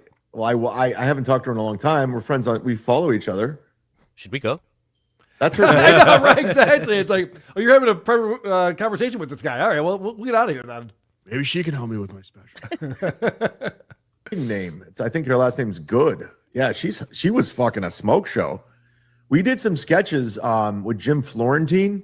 Jesus Christ, and the name dropping starts. Like the waiter sketches. You could probably look them up online. Nope. And yeah, she was a smoke show for sure. How do you know these ladies? That's fucking crazy. You just said you could look it up online. And you're following them on Facebook. Right, your friends on Facebook. So I guess it wouldn't be that crazy. People would know about that. So I'm going on Chad's show tomorrow, and I think I'm going to spend an hour with him. We'll see. I got to do Dabbleverse Live at 4. I'm going on Chad's show at 2. But this is a debate? Yeah. You're debating the merits of his GoFundMe, or? We're having a discussion. All right. Okay. I have a few issues with Chad. He talks a lot of shit about me, and I think he's a bit of a hypocrite. So I want to point out some of his hypocrisies on the show. You sent me a message that you were going on Chad's show. I did. And literally at the exact same time, Chad was on his show saying he would never have you on his show. Literally at the exact same time while you were telling me this. It's amazing. So, and he told a story. He's a pussy. He would never come on my show. Chad, can I come on your show? Yeah. Can I have Bob here? So how did it happen? Did you reach out to him? Because he told a story today. I want to see how. Okay, yeah, I didn't hear his story today. I'll tell you exactly how it happened. So Chad was watching my show and was pointing out that Patrick Melton has a criminal record that I should know about. Because I was saying, the reason why this all started is because I was just like, Chad said something ridiculous like, if you like Patrick Melton, you should like me too. I went, well, that's not how this works at all. You idiot. You're a criminal and a bad person. And Patrick's a funny guy. And he sent me an email. I was like, Patrick had a felony cocaine charge and used to GoFundMe for blah, blah, blah, blah, blah. And so I wrote him back and I go, you're right, Chad. I don't like Patrick anymore. You win. Do you want to come on WATP and talk about this? Or I'll go on your show, whatever you want to do. And he says, well, I think you should come on my show so it's not a pile on. so you guys don't gang up on me. It's like, great. Let's do that. I'm in. What did he say? For the first time ever, ladies and gentlemen, Chad wasn't lying. That's All right. pretty much the story he told. All right. We're almost word for word. Very good. All right. Well, that's I'm not that's going good on to there hear. with, and that's where I'm not going on there with Christian Blatt, and Right. Jenny Jingles, or they going to pile on me. Adam Bush. Christian Blatt's the guy I bring in when I really want to run someone over, you know? I'm like, you get in there and just work him over. Work the body, Christian. Filibust the shit out of him. Damn hands off of him. So that'll be fun. We'll see what comes of that. Try and snipe you. I hope you get struck, This is great. motherfucker. I'll do it on Rumble. I think it'll be fun. Can you bring Ava if he brings Bob? Everybody has someone in the corner. Yeah. Supertip.gg/WATP, the Mikey and Dean show coming in. The exact phrase, no rest for the wicked, first appeared in print in 1574. It was published in London in the book Sermons of M. John Calvin upon the Epistle of St. Paul to the Galatians. It's a conversation we had like 2 weeks ago. And thank you, Mikey and Dean, for pointing that out. I never said that it wasn't a saying, no rest for the wicked. I was saying that what Opie meant to say was no rest for the weary. He's not wicked. He's just thinks he's busy and tired. Yes. And old and lame and out of it. Hey, you know what they say? See a broad to get that booty action, lay her down or smack 'em, yak 'em. That is what they say. They always say. Jive ass dude. Don't got no brains anyhow. I don't even know who you're talking about over there, producer Chris. Stephen Bravo show became a YouTube member. Thank you very much, Stephen Bravo. And GZ Doom Guy. Now I'm sideways, people. I still have that on the wall over there. The DC trip went sideways. Great art. Nigsaw. Why didn't anyone DM Chad that he got blocked? Lie? That they got blocked. Can they DM if they're blocked? I don't know. I mean, DM on a different platform, I guess. I don't know. Soccer Night in Detroit says, will Cardiff participate in Is It Gay? I asked Cardiff to just be on for a segment today. Unfair advantage if I was to stay for that. Interesting. Really? Nick Saw one says, is Rocco gay for shaving his A55 once, Cardiff? His ass? He shaved his ass? That's pretty gay. I don't. What about trimming the taint down, though? That's not gay, right? Asking for a friend. Dusty Dale says, don't fast people search Chad. Really, don't do it. Oh, no. Don't do it. Okay. Carl's Frosted Tips is here at Super Tip. Beef Tips emergency show. After this, we talk about the blacks, the Jays, the colored, and more spear chucker talk. Chris, see you there. Okay. Word. Sounds good. I was happy to see on Tukey Soup last night that those guys have all gotten back together and apologized. They're all buddies again. Bacon Bits, Carl's Frosted Tips, Beef Tips, all back together. All the food groups. I was losing sleep. So I'm very excited that those guys are back together. Cardiff, thanks for hopping on. You've been doing a great job of covering Chad. You're really getting under his skin between you and Chad Zumock. He thinks that all of his problems in the world are because of you two guys. And tomorrow night, Thursday night Hackdown, I'm sure we're going to break down the Carl Chad debate. Sounds good. That's awesome. Is there something you wanted to ask me, Cardiff? It's with the mustache, homo. It's better than Hitler. Bigger. Yeah, bigger. Nothing. It actually is bigger. This is my show. It's my show. I decide. It actually is bigger for once. We found the thing. Yes, it is. Oh, shit. And yes, BTH Monday nights on Patreon. Excellent. Cardiff, you're fantastic. If I'm feeling saucy, I might ask for the link Thursday night. Oh, no. Ooh. Excited. Send it to Blind Mike instead. It's fine. I was going to say, unless JT needs more airtime, then I'm fine to take a step back. Okay, it's fair enough. See you, buddy. All right, bye. The great Cardiff Electric, everyone. This is fantastic. Everything is fantastic. All right. Ron Bennington. Of course, you remember him from Ron and Fez, the Ron and Ron show. Before that, he does a show on Sirius with his daughter now. And he's starting a show called The Portcast with Ron Bennington. Cranberry Electric made me aware of this. And this is unique. I don't think there's anyone else, any other broadcaster or interviewer who's doing a show quite like this. and I don't have the right link. Wow. Is this the one at his hang on, bedside? Yeah, I know I did it wrong. Hold on. Okay. I got this. Yeah, this is, of course, Ron announced recently he has stage 4 cancer. Very sad. I'm not going to get emotional. It's really beautiful. What, doing this? Laughing here? So it says the only podcast where the host is being treated for stage 4 colon cancer. Welcome to the first podcast that anyone has ever done while getting chemo and talking to their daughter, who they also do a radio show with. I'm very honored to be the first guest of your podcast. Here's what I feel bad about. I'm sitting here enjoying some chemo. I haven't offered you any. And I feel like a really bad host. Is this your first time being in a cancer ward? You kidding? You've been there I a got lot? all kinds of. Yeah, all kinds of cancer? No, I've never been to a cancer ward before. I'm a little nervous because I'm very giggly. You're a funny man. Although when you're in that situation, maybe you handle it. Does that concern us? No, this is my heart. Oh. So I want you to hold me in case this is it. Just hold my hand. I don't want you to die, but what a story I'd have. You're going to be the king of every podcast after this. God, so you were holding his hand? What did he say? He said Jim Norton's going to be in Iowa City on the 25th. My Christ. You better not die. Dude. I'm going to finish whatever story I'm telling if you die. I'm not going to bomb because you died.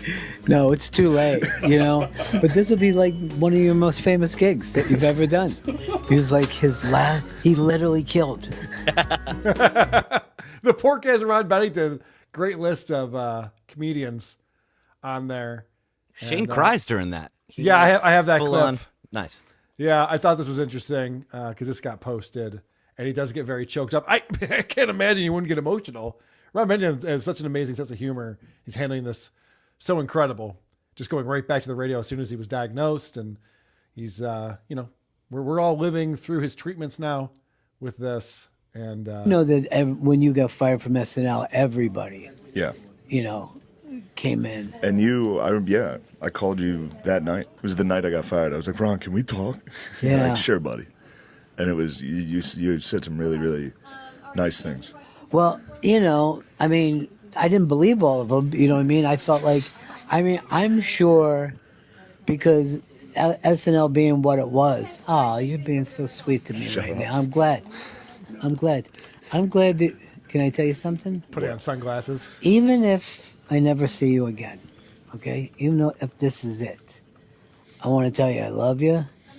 And I don't know how much more time I have, but I'm really proud of you. I'm really proud of you. Oh, man.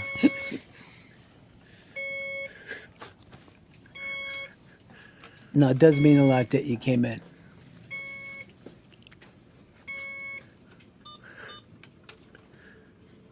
Why'd you say that?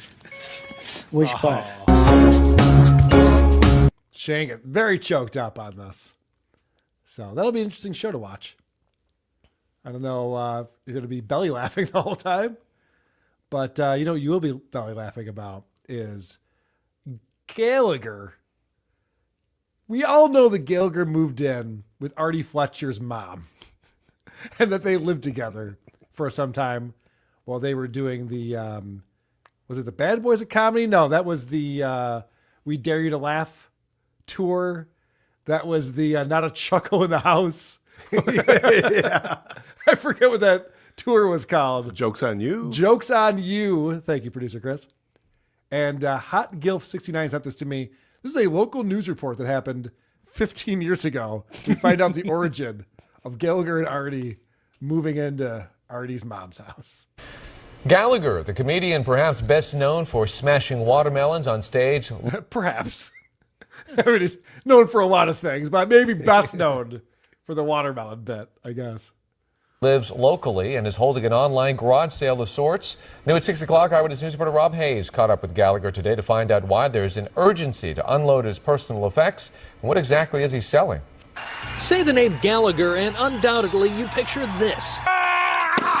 The comedian was one of the biggest acts of the 1980s, bringing his zany, prop-laden shtick to audiences all around the world. You just Google Gallagher and I'm the top response. I beat out an electric fence company from Australia. But these days, the audiences are smaller, and Gallagher's 3-decade-long comedy grind has taken a toll on the 64-year-old. I had a heart attack on Thursday. A small one, he says, in the middle of one of his shows.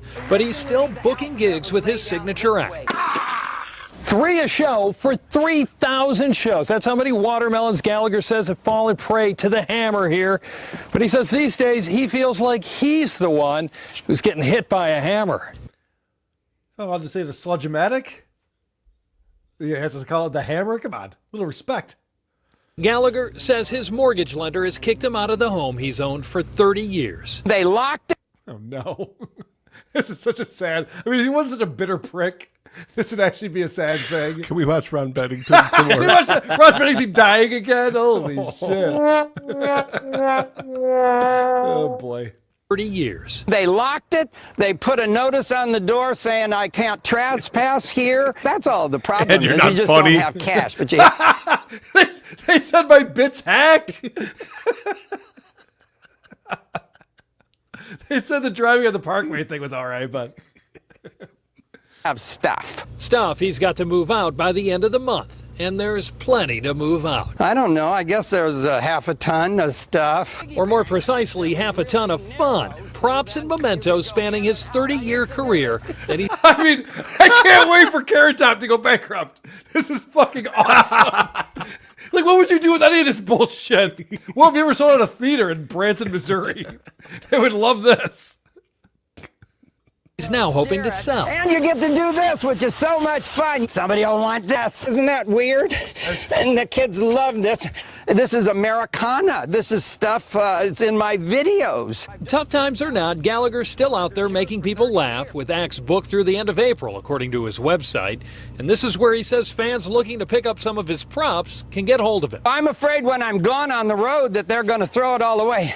So I want people who love my stuff to come and get it, and then it'll be safe. A comedy yard sale steeped in history and destined to be a smashing success. He's changed his clothes 4 or 5 different times. This was an all-day shoot they did for this news segment right here. Agora Hills, Rob Hayes, ABC7 Eyewitness News. An interview like no other for Rob Hayes, I imagine. Yeah. If you're interested in buying any of Gallagher's props, you can contact him through his website. We posted a link at abc7.com. You can't just give the URL out. No. Do it on your website first and find the link somewhere. That's the point. You know how dated this is. Anyway, Hot Gil69, thanks for sending that in. Why did he say? They said he has tour dates according to his website. According to his website. Like, why are they suspicious? We're pretty sure he's a washed-up has-been, but I guess he's still performing somewhere. If you see why I think Opie could so easily have one of these former radio shock jocks stealing from his co-host with a fake Venmo. Right. Cut to Opie and he's all babble, and great. And then they immediately go to, and a Bushman following Opie for years now. He has some thoughts on this. And then I break it down real simple. Break it all down. I like it. All right, here's another thing that we need to break down, which I feel like we still have the exclusive on for some reason. I'm not sure how long that'll last. I love to eat peanut butter. I love to eat honey. And I also love to eat beans. Beans. I look great. I feel great. Beans. Eric Nagel has a good question. He says, Gallagher lived in that house for 30 years and he hadn't paid off the mortgage? How long was his mortgage? I mean, the guy probably made a few bucks having all those Showtime specials and touring theaters for as long as he did. Maybe he just put it all back into the props. I was going to say, that's where he blew all his money. Put it all back into the show, man. I'm not here to profit. Does his brother have a set of the same props? Oh, that's a good point. Do they borrow them from each other? How does that work? Recreate it? Hey, can I get the giant couch this weekend? I'm actually using the giant couch this weekend, but next week it's all yours. All right. That's enough fun with the pathetic life of Gallagher. Let's talk about the pathetic life of Jerry Banfield, who just put out a video called I Woke Up Depressed, Then Fixed My Business. This one is wild. We've been following Jerry since he recreated all these YouTube pages. He's talking about crypto. He's YouTube coaching.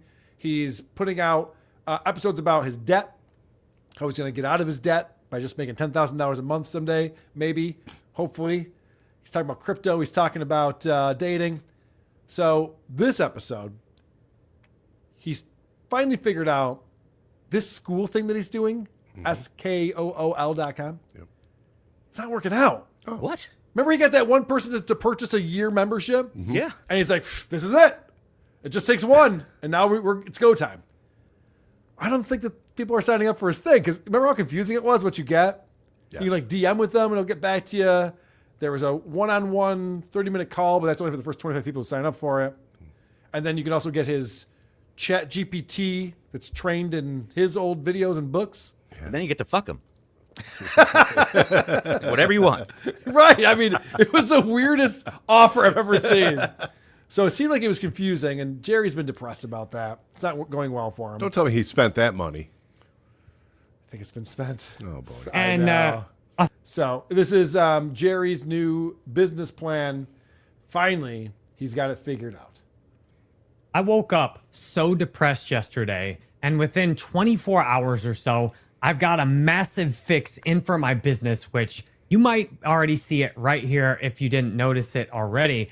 I'm going to share story of the last 48 hours. You will love hearing this because there's personal stories, and we hit at some big important life themes, like how AI combined with human emotions can do some absolutely unbelievable work in transforming your life. And all of this will be totally from my point of view, my real lived human experience, and shared for the purpose of serving and helping you. So let's start off with how did I get to feeling down and depressed on Friday? And we'll go through this in chronological order. And what you can see though, the executive. So it's not going to be like Pulp Fiction.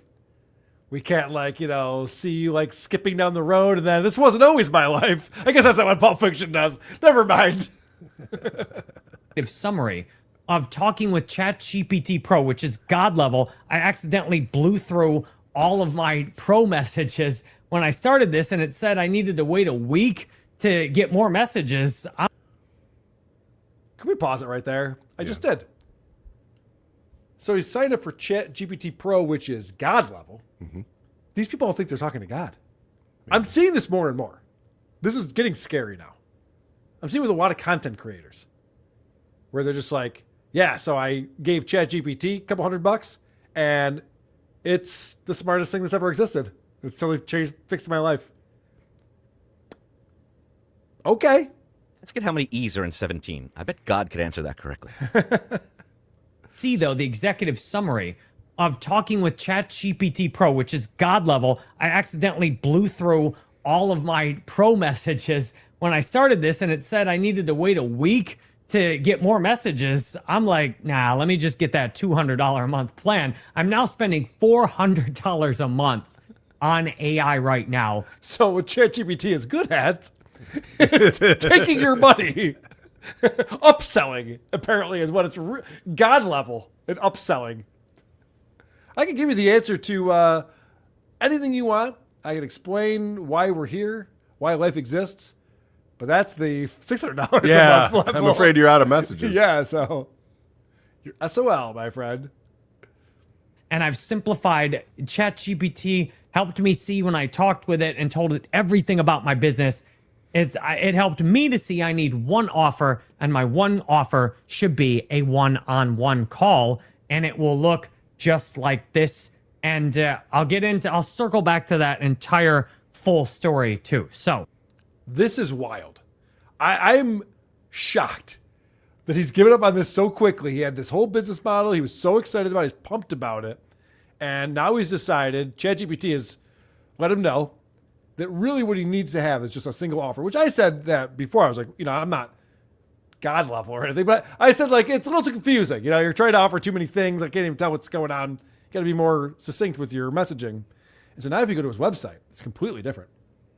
So no more family is what you're saying. No, the family's done. Okay. The family is done. You go to his website. Also his real family. Correct. They're gone. They're gone. So you have the call to action. Book a one-on-one session. Book 30 minutes with me. Book a one-on-one session with me. And it says 30 minutes on Zoom. Need more time? Book 2, 3, 4, or more sessions in a row. And then a little pop-up comes up to book my sessions. When I scroll through the page, it's nothing about. Do you see what you just did there, Carl? A red thing popped up, and you just X'd it out instead of clicking it and changing your whole life in gold based on whatever that button said. Isn't that weird? I was Crazy. able to avoid that. Even though these buttons are very shiny and very red. Very tempting. It's Very very pretty. tempting. This is, I mean, you scroll through the website, it scrolls for days, and every little section ends with book 30 minutes with me, book 30 minutes with me. It's crazy that in this day and age, Jerry's whole business models become phone calls. How much time do you spend on phone calls in your life these days? I go days at a time without talking on the phone with anyone. Yeah, if you're lucky. Right. It's been very clear this is all he wants to do. He just wants someone to talk on the phone with, so everything he offers leads there. Yes. So I'm actually quite bewildered that this is what he's come to after this journey we've been on with him. He's decided it's all about getting phone calls. Let's begin with Friday night. Friday night, I was all hyped up going out to a community event. There was a woman I was excited that I thought she might be there. I had lots of conversations with other people. She was there. She was kind enough to walk up to me and say hi. And okay, you see the disappointment in his eyes. This is going in a very funny direction. Remember when he was going to go local? Yes. Was that the last thing that we played with him? He's just like, I figured it out. I asked ChatGPT, and he's like, yeah, why don't you just do something that's local and train people on AI? And he's like, that's it. I got it all figured out. Now it's phone calls. But he was at a local event. I think this is what turned him off to local right here. and flirt a little bit. And then I didn't see her again much after that. I went home kind of sad. I was like, oh, and then I was like, oh man, don't be an idiot. You've overinvested. I was all excited all week about this woman. And then I'm like, I need to pull back, quick, pull back. It's too much. It's overboard. You don't even know her. Like, you need to stop this. This is the man I need to have a 30-minute phone call with to fix my life. This is so sad. Remember that we played a dating video, which was like, I'm not going on dates anymore? Yes. It's a waste of time. Yeah. Girls don't like me. And now he's like, there's going to be this chick at this thing, and she's going to want to come home with me. And she did. My life's ruined. Ah! And he was psyched all week about All it. week he was thinking about it. And I'm going to love her and keep her. Yeah, she's going to have kids with me? I bet that was his pickup line. How many kids you want? I have 3. So that was my Friday night, was kind of like ending. It was the event was fun. There was a lot of affirmations, singing, song ceremony, fire circle, all that stuff. What? Huh? This is Join a networking satanic event? cult? What did he do? He sacrificed a baby. It was great. You Why ever they been were so baby nice to blood? Right. Join us. Join us. Are you flirting with me? I thought for sure she was coming home with me.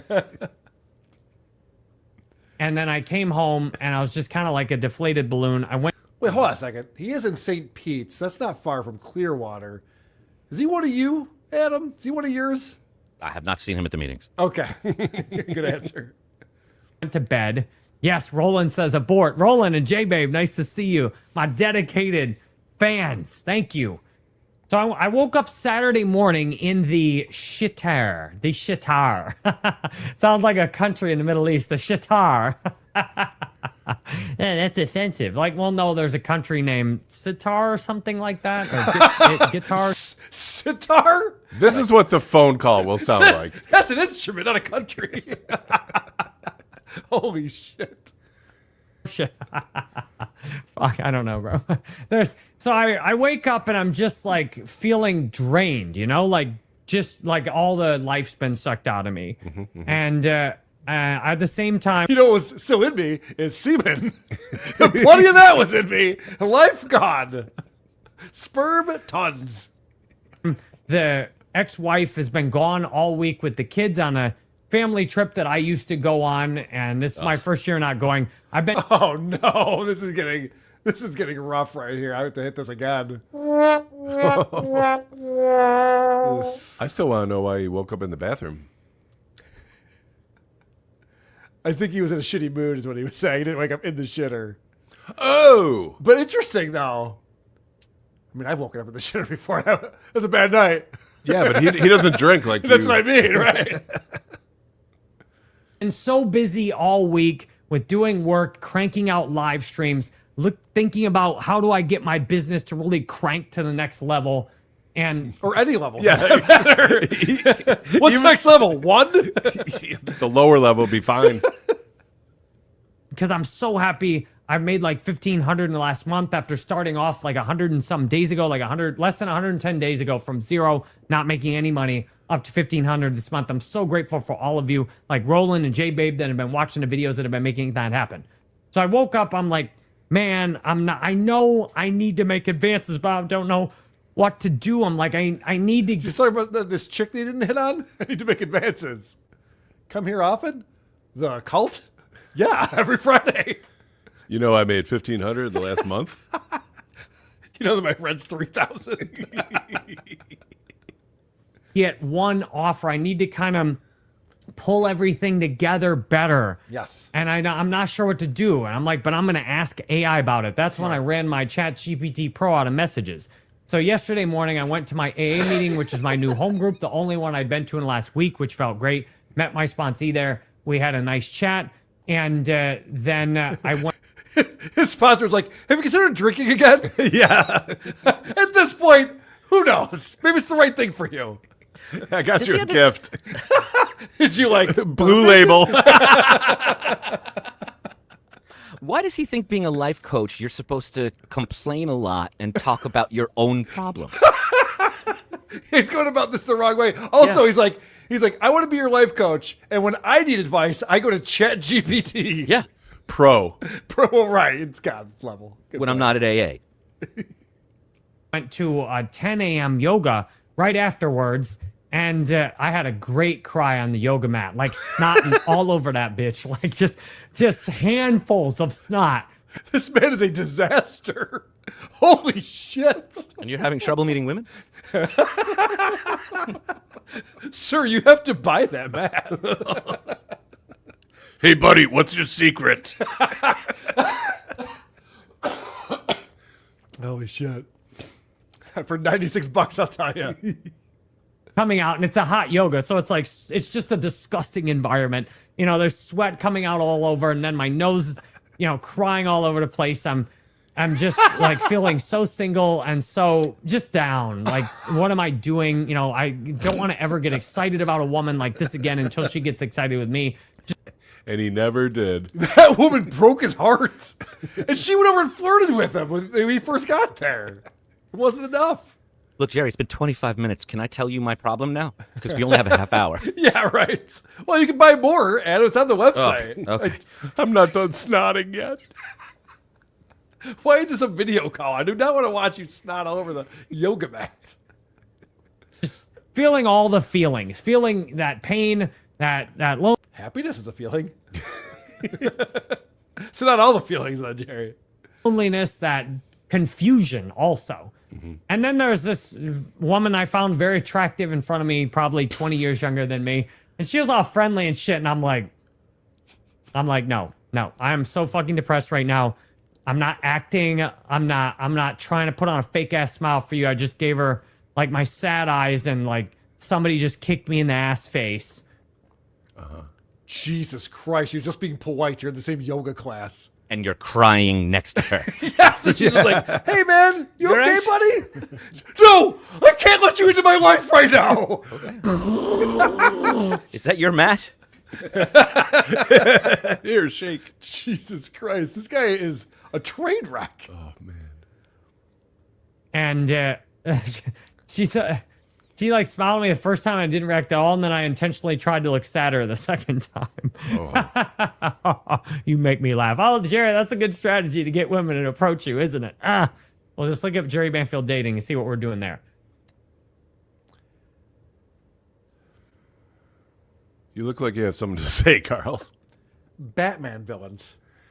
Huh? Put me more at ease Yeah. the way this man thinks and talks and communicates. I'm like, this man is a live wire. Sorry, I just listened to Tommy Lee on Joe Rogan's show. Yeah. So I'm thinking about that. I'm concerned about this man's mental wellness. Yeah, he keeps talking to himself and doing the other voices, and he's hearing them pretty steadily. Yes. Jerry, you're not going to hurt that poor woman, are you? Of course not. Not this week. Too late. So after that, I went home. She smelled pretty good on day one. I'm like, fuck, now I'm tired. And I've been to my AA meeting and I had 2 parties to go to that day also. 2 sober parties, which I'm super grateful for. And you know what? All right, ChatGPT, what's a sober party? I was so depressed at like 11 a.m., 12 p.m. Like, I do not fucking want to go out right now. The last thing I want to do. But it's a sober party. It's going to be great. What are you talking about? Is be around other people. And if you get anything from this is emotional intelligence, ladies. For all those ladies out there that want an emotionally intelligent motherfucker. This is emotional intelligence. All right. He's angry. When you read about incels or people talking about incels, this is what they're talking about. Like, women owe him something they're not giving him, and he's going to lash out at them. I mean, that was a wild move right there. He's bawling all over a yoga mat. A woman's like, hey, everything all right? Yeah, this is called emotional intelligence. That's what you want, right, cunt? Dummy. Yeah, Jesus Christ. I have a boyfriend. Someone's going to pull that out of context now. God damn it. Wow. You can't even talk about eating poo or having a boyfriend on the show. So I'm so depressed. I just feel drained, although I still have enough energy to like do my work. And I'm just blabbing to ChatGPT about my business. I'm literally hitting the 10-minute voice memo. It's like, all right, Jerry, you talk for 10 minutes. That's all I can transcribe at once. I talk for 20 minutes straight. After I paid, I'm like, it's just another $100. And then I thought she'd fuck me, and then she didn't fuck me, and then 10 seconds better than I remembered them. I couldn't fucking believe it. Sketched an image of her when she might look like naked. What are your prompts, Jerry? I'd love what to do you know. want from me? $1 a month, fuck it. And I upgraded the ChatGPT Pro, the maximum tier, and I even looked at the enterprise. I'm like, shit, how high can we go? But thankfully, we don't need enterprise. So I just dumped. I bet they don't let him buy enterprise. I bet he has to be like an organization or something to buy enterprise. So what he's describing right now tells me that no one needs life coaching more than Jerry Banfield does. He's on a manic ride. He's spiraling. He's spending money frantically to try to get to the answers and get this figured out. And remember, the reason why I made this video is to triumphantly tell you that he's figured out his life now. Yeah. That is true. Yep. He fixed his business. And there's something fascinating about somebody spiraling out of control, and their instinct is, I have to save everyone else. Right. Yeah. Focus on you, Jer. Yeah, you put your mask on first, and then you put it on the kid. Yes. You can't. You're right. Good analogy. Everything I know how to do. Here's everything happening with my business. What do you think of this? And I know I'm like, when I'm depressed, I need to take action. 2 basic actions. 1, what can I change? And 2, who can I get help from? So I talked to my friend also that morning. I told him exactly how I was feeling. My friend's name is Grok. Yeah, he keeps going like this. Yeah. That's sad. It's ChatGPT. I'm wondering if there's something stashed behind that one offer sign. That's the outline of a body. I feel like we've been here before. Yeah. And funnily enough, he actually had an interaction with this woman himself. And he's like, dude, there's something weird going on. Like, you don't know. Don't mess with her. Leave her alone. There's something. He's like, Jerry, I've met a lot of people in my life through my work and stuff. There's something going on with her. Don't mess with that. There's something. That means he's banging her. Well, okay. That's one of the things it could mean.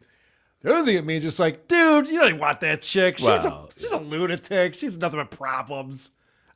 She might look good on the outside, but on the inside, she's just a horrible person. Do you have her number? Give me that. You don't need this. You don't want that. Thing like dark, don't go there. And I was like, thank you, because I'm trying not to go there. He's like, but what is it with you that, you know, these women, you keep attracting these women that are, you know, that same kind of shit. He's like, what is that about you? So I'm like, I don't know. I'll think about that. So I worked on my business. I made myself some healthy food, and I dragged myself out of the house. Like, I understand how easy it is when you're depressed just to stay at home by yourself. I get it. I laid in bed for a minute. I'm like, God, this feels good. I could spend the rest of the day here. And it's like, no, get your ass out of bed. You know, how many times have you told people when you're depressed, do not spend the day in bed. Get the fuck out of bed. I don't suffer from depression, but is that how people feel when they're laying in bed depressed? Man, this feels good. Is that what they're doing when they're wiping the tears off of their cheeks? Man, this feels so fucking good right now. Imagine the disappointment of everyone saw him showing up at that party. Oh, great. Jerry's here. And he's in a mood. Yeah, he's crying. Who wants to console him first? This is why I don't go to sober parties. Yeah, I know. So I got out of bed. I'm like, all right, I know better. See, when you know better, you do better. And I'm like, all right, fuck, I'll get out of bed. So I got out of bed, got back to doing my work. And the first party was at 2 p.m. And it's like 2:30. I'm still blabbing to Chat GPT. And it's like, come on, man, go to this party. It's nothing urgent. But that was Chat GPT telling him that. Yeah. Like, dude, did you say 2 o'clock? Jerry, it's 2. It is Eastern time, right? Am I crazy? Stop talking to your phone and get over there. Nitro Hawk, nice to see you today. Thanks for being here. So I got off my phone, and I also was I'm like, thank God for technology. I was like, I don't need a woman. I have Claude. I got Claude Max, ChatGPT Pro, and fucking Gemini Pro. And I got Xbox and PlayStation subscriptions and a gaming PC. Do any of those jerk you off? Because I'll buy it right now. Is there this Xbox or something? I'm not familiar with this. Triple Xbox. Dude, that's the sad. All right, you're going to play a lot of sad things today. That's the saddest thing I've ever heard in my life. Yeah. See, isn't technology great? I don't even need a woman in my life. Or my stupid kids. Or that cunt. He named 3 different AI platforms and then 2 different gaming consoles for the reason why he doesn't need a woman in his life. Is this a prank? is he pranking us right now? Hey, Jerry, come on. Right, I know. I wanted to come out and be like, WTP thinks I'm this big of a fucking loser. And then the next video, he's just laughing at me like, this guy thinks a person lives like this. Like, yeah, you got me, man. You're a good actor. I had no idea. This is crazy. And PlayStation subscriptions and a gaming PC and a gaming PC. Oh, okay. So he's got 3 of each thing. 3 Now it makes AIs, sense. 3 gaming consoles. He's about to say he has something else too. Here comes Bragger McGee over here. a credit card. Oh no. So no. I'm like, I don't need a woman right now. I got AI, baby. You're just gonna be a technology slave. That's all you're gonna be. Yeah, she was there. She was there for sure. So yeah, she told. Tell me I'm pretty. Hey, Chat GPT, tell me my dick's big. Please, Claude. For $200 more. I satisfy you, right, Claude? Jesus Christ. There's like a viral video of this 10-year-old kid on the phone with his friend, and he's like, I got my Xbox, I got a new girlfriend, I got my pizza rolls, I got my dino nuggets. Yep. Things are looking great, man. Yeah. That's all you need in life. So this is, all right, I'm going to give Jerry some advice. He's not going to take it from me. I'm the life coach. But, Jerry, this is not the show. I mean, this isn't great. I actually like this a lot. But the show is the 4 hours you spent pouring your heart out to ChatGPT and the fact that it made you feel better about not getting laid or making any money. That's fascinating. I would watch that. If he wants to train people on how to use AI because he's so good at it, because I just like ask, questions and prompt like videos and images and stuff, music, like an idiot. Told me about the one party, not the first one, the second one. So I get to the first party, and there's like nobody I want to talk to there. And I'm like, and everyone's like, phew. Yeah. Thank fucking Christ. This guy asked me, how are you? I'm like, invalid question. Just what an asshole. Did you bring anything? How are you? Kleenex. You're a prick. You know that? Listen to this. This is crazy. This guy asked me, how are you? I'm like, invalid question. Just being a fucking pain in the ass. He's like, hey, how's it going? I'm like, invalid question. He's like, what do you mean? I'm like, I don't want to talk about how I am right now. That's like a boring question. I'll tell you how my day's going. I'll tell you about my life, but God damn it, break out of autopilot and stop asking, how are you? All right? He was a little offended, but that's how I roll. I got some food. My one friend there. So then there were two friends I really wanted to talk to there that I hadn't seen in a week or two. And they were getting food. And the one guy's trying to eat whole plant, but he keeps cheating on it. I'm like, God damn, bro, it's good you're not like this in a relationship because you had a fucking hot dog earlier today and you're loading up on pulled pork. I thought you were doing whole plant, bitch. What the fuck? A great friend. Yeah, what a narc. I know. Are you going to tell whole plant about this? Hey, Jerry, there's an Xbox in the other room. Can we be cool about this? What's wrong with this retard? So he's loading up on a pulled pork. I'm like, you know what? I'll just have a sample. He's like, oh, it's so good. I'm like, bullshit. I have one little bite of the pulled pork. I'm like, this is ass. Like, this is not even good pig or good pulled pork. Like the fuck. Jesus, Jerry.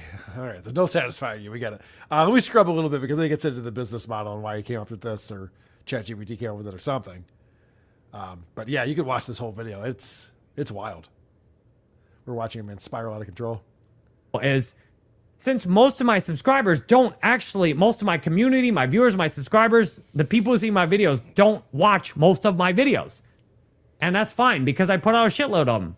But now on every single video, one on every single channel, including like the gaming channel, all my channels now have their own custom big banner, and every thumbnail will have one-on-one call with Jerry Banfield on it. So that means what I was thinking is, imagine, like I've had 5 or 10 one-on-one calls, and I've got like 10 people who've joined my school community, which is. Hold on. He's changing his entire business model to $96, 30-minute one-on-one calls. And he goes, I've had 5 or 10 one-on-one calls. You don't know the answer to that? It could be half as many as it is. I'm not sure. Wouldn't you know the answer to that? And secondly, even if it is 10 or maybe 11, should you change your entire business model? Like that's the only product you sell now is one-on-one calls when only 10 people have told you they give a shit enough to do that? Or 5, I don't know. It was a manic blur. Or maybe 5. Did you tell ChatGPT that you've been promoting this for weeks and no one gives a shit? Awesome. Out of 4.5 million impressions. Imagine if if my next 4.5 million impressions, which at this rate are going to come faster than the last 4.5 million. Imagine if every single one of them says one-on-one call Jerry Banfield on it. Jerry, nobody wants that. But imagine, Carl, imagine. It can also say, I'll put out a cigarette on your eyeball. You're like, no thanks. Just because you're promoting something doesn't mean some people are going to buy it. But the phone lines are open. He's so stupid. And that should be worth. Okay, I was just trying to think of other random things he could offer. I think that if he said, I'll kick you in the groin, he would get more people interested in that. So too. There's like some weirdos who are into that kind of thing. He'd be like, yeah, no one wants to do that. That's awesome. I'll pee in your milk. It's going to get a lot of requests. A lot of. I'd rather have that than a one-on-one call with Jerry Banfield. Hundreds of one-on-one calls that I wouldn't have gotten without this on there. Nitro Hawk says Jerry Banfield dating is the best. Love that content. Thank you. I agree. He's one of us. Yes. I love my dating content That too. was like me. The videos. Yes. It's your screen name. Now we know Reagan.com. We know Nighthawk Lewis, whatever that was. Old Dachshund Carl. Yep. The dating videos I made. This one, oh shit, this is getting some views. It says I'll never ask a woman out again as the title, and I want a wife. Like this is a hard contrast right here. And then so he's really proud of that video. It has 422 views. He's like, whoa, look how good I am at this. The next one he's going to show us has 20 views. This new one, women are paying men to be boyfriends. This one, I studied 100 dating videos so you can skip the nonsense. Be your. My fucking dating. She didn't feel the spark. My dating live streams are killing it. 179 views, 20 views, 422 views. Killing it. And it's not a hobby. This is his business. This is what he does for a living. I'm so proud. I love my dating streams. And imagine if on all these dating better than my streams, dating life. I looked at all my numbers. I've gotten hundreds of thousands of impressions on my dating videos. Imagine if all of those had the one-on-one call. Like Adam said, it all comes back to that fucking call. It's crazy. He just thinks as long as he puts it out there enough times. He literally told us how he was so worked up about meeting a girl, didn't live up to his expectations, and he couldn't get out of bed the next day. And then when he did get out of bed, he was snotting all over his yoga mat. And then yelled at people at a party. And then told everyone to fuck off. For asking, how are you? Could you imagine who's the psycho who's like, I want to call this guy? Aside from me. Yeah. Obviously, I do want to have a call with him. I think it'd be getting too close, though. I don't know if I want to call with him. Can you answer this question for me? Because he's wearing a perfectly fine, ironed, nice shirt. And Shirt number 3. So ridiculous on him. Like, why does it look so weird? Because of his personality, you would think that he'd be wearing like a torn shirt with stains on it. Like, this guy's a lunatic. Yeah, we've seen him shirtless so many times. That's true. Oh. Or a shirt that just says Jerry Banfield written in like crayon or something. He does that works. move too. That works better. Yes. So he still has, you can't find a link to it anymore. He took it off his website, but he does still have his school page with his 13 members. And he's still offering to master AI, YouTube, money, health, and relationships. Holy shit, he's done none of those things. I know, I'm like, well, you just figured this out now, Carl? I'm sorry, you're right. So, not a great product. Not working out well. He's changed that, obviously, to just selling his time. Get to talk to him for a half an hour. We had It's like building a family and a life in Sims or something. It's like all this pretend family, school, vacation, health. It's business, like, yeah. customers. Right. Yeah.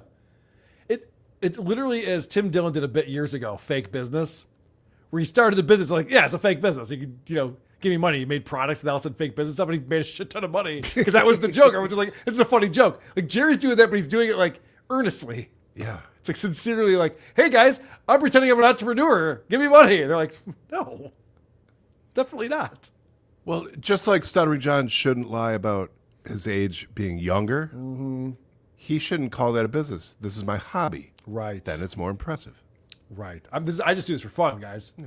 But I'll help you out if you want. But, I realize, I'd rather just be playing video games and watching my family go on vacation without me. There's not that part of Tony Robbins' monologue where he just bitches and complains for an hour and a half.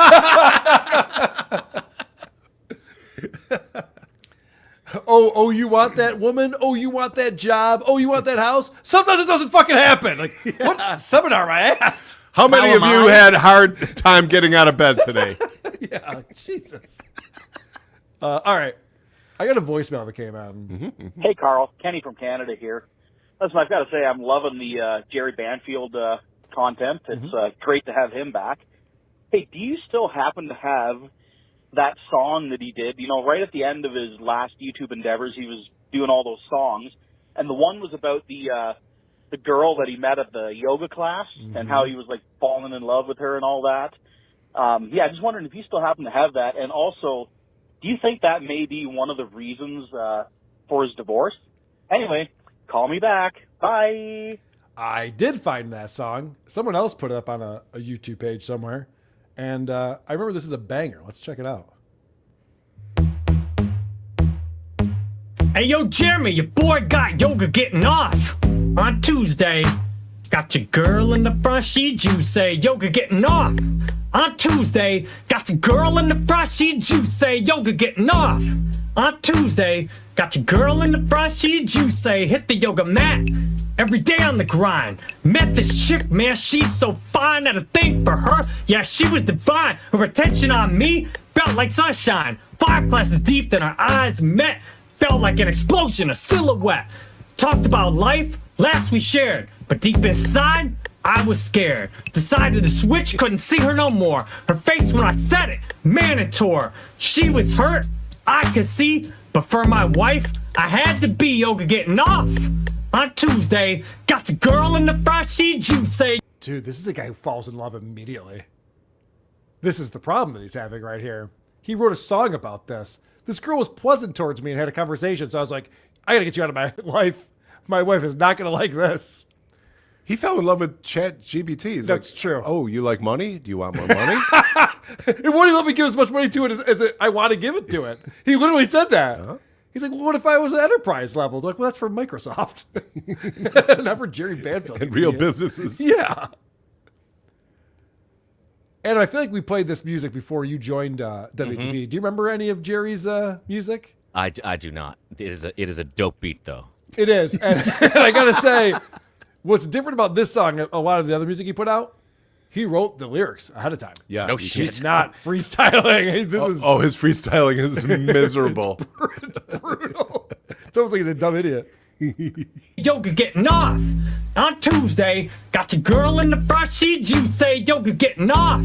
On Tuesday, got your girl in the front, she juicy. 5 months passed, not a sight of her, but her memory lingers. Feeling stir from crying on my mat to searching all around. Her shadow in my mind, always found. Went back to class where we used to be, hoping, wishing she'd be there to see. But she was gone, a missing piece. In her absence, found my peace. Through the suffering, the tears I shed, through the memories in my head.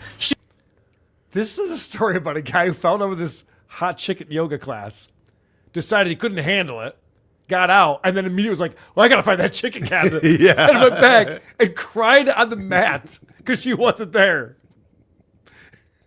But It's you know not why he's Downer like Bob Dog. Dylan? You know why he's like Bob Dylan? What's Because that? it's a love song and he's like screaming it at us. He's like shouting angrily this Right. love song for no reason. She made me realize the love is mine. With my wife, forever entwined. Yoga getting off. On Tuesday, got your girl in the front, she juicy. Yoga getting off. Your girl in the front, she sucks juicy. so So bad. here's to the girl who made me see the love I have for my lady. The crush that hurt, yet made me free to love my wife unconditionally. Now when I hit the mat. No. Hold on a second, Jerry. That's not the lesson here. You went back to find this chick, and she Yeah, wasn't right. there. Yeah. And you cried about it. Hey, Jerry, what are you thinking about there? Yeah. Wasn't the point of this story that you got freaked out and then went back and went, never mind, I can handle this. I'm gonna try to hook up with this chick, and she wasn't there anymore? It taught me how much I love my wife. Hey, is this Schaub? Brendan Schaub? I got that new sound you're looking for. Thick Boy Records? For life. Every single day I remember her in a bittersweet way. For the pain she caused, for the love she sparked, for the journey she set. In my heart, yoga getting off. Jesus Christ, what a stalking weirdo. I forgot how crazy that song was, actually. Thanks for reminding me. So-and-so in What's a Country? Thank you very much for your voicemail. Supertip.gg/WATP. Grillo enjoys receiving power anal coming in. I had a successful business making $300,000 a year in revenue by selling dollars for 90 cents each. I could have sold that business for $1 million, maybe 2 or 3 million. Why would my wife leave me? It's hilarious. It's basically what his business was. Bacon Bits is here. My kingdom for one show without hearing my name. Laugh my ass off. Good to see you, Bacon Bits. The great Missy B with $10. Carl, how do you feel about Argentina 50-minute comeback? I don't like Argentina. I was hoping that Egypt would pull the upset.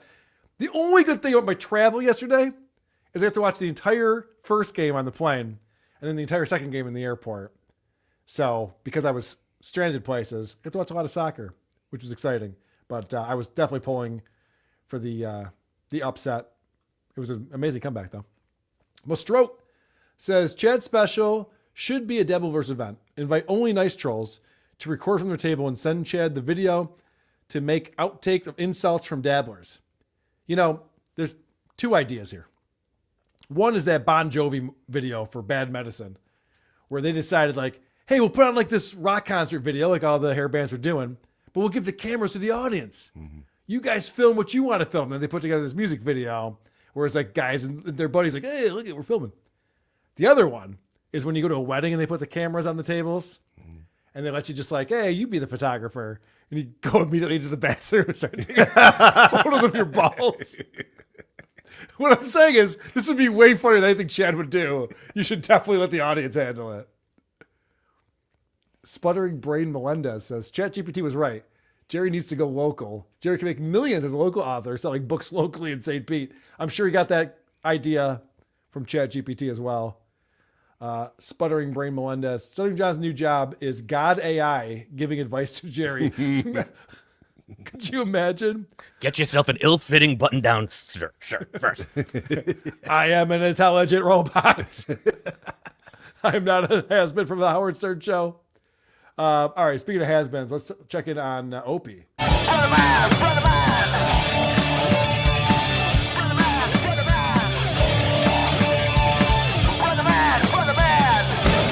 Ba, ba, ba, ba, ba, ba, ba. The place where we begin with Opie, which is uncommon to be honest, is Opie put out a tweet he was proud of. And he wants to tell his buddy Ron about this tweet that he put out because he thinks it was pretty clever, pretty funny. But there's always that one jerk who writes the comment that bums Opie out. And he can't this time it wasn't Reagan.com. So Opie can't just say like, this is kind of clever, this thing that I put out there. He's got to dwell on the negative, which is hilarious. People cannot handle this shit. I had a stupid tweet yesterday. To your point, let me go to my Twitter really fast. I don't put any weight on Twitter. I think Twitter is a fucking cesspool. If you want to know the truth, I go there just to have fun. And you're the one who brought it up. Yeah. Ron doesn't ask you like, "Hey, what'd you tweet yesterday?" Nope. I mean, I tweeted. I don't care about it. You brought this up. Does he do anything he likes? That's a great question. Murder. Oh, hopefully trigger some guys, right? So, my tweet. Where's my tweet? Why is everything? Are you frozen over there, Ron? No. Oh, you're not frozen. Okay, all right. My Twitter. I was having my coffee. I'm not even looking at your screen because I'm trying to find another screen. Why'd you all right, I wrote, fun fact. Mitch McConnell still has a better career than me. Just a fun thing to throw on the Twitter, right? Most people took it and said, wow, that's actually really funny. I like the self-deprecating humor, blah, blah, blah.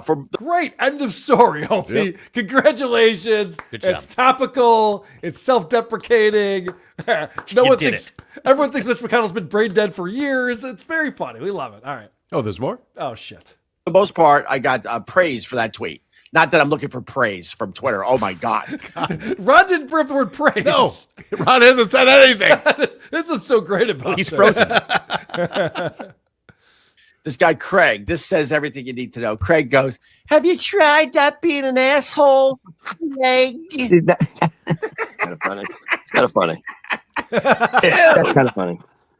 No, but he means it. I know. He means it. Hey, how about not being a dick? That's why it's funny. So I go, no, Craig. Yeah. But anyway, Take here that. we are. Oh, Opie, you can't say no, Craig on Twitter. You can't. Yeah. No one knows what affect you're doing.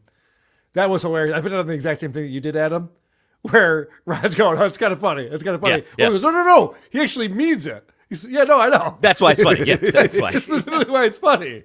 And he starts this thing by going, I just go on there to trigger some losers. That's all I do. Yes. So I write this thing, and this guy fucking triggers me out of nowhere. Where does he get the balls? Yeah. And I had no comeback for it. Nope.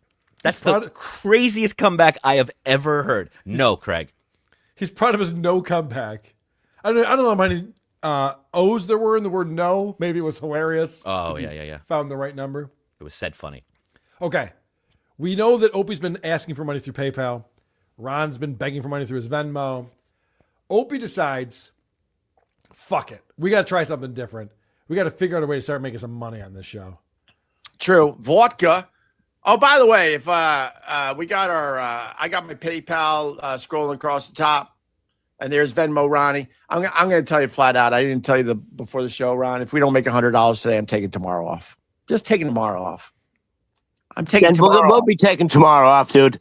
I haven't seen a penny in my Venmo, and it's been a while. It's well dried up. I'm telling you right now, if we don't make 100, I'm just taking tomorrow off. I don't feel like doing this for free anymore. I got to pause it.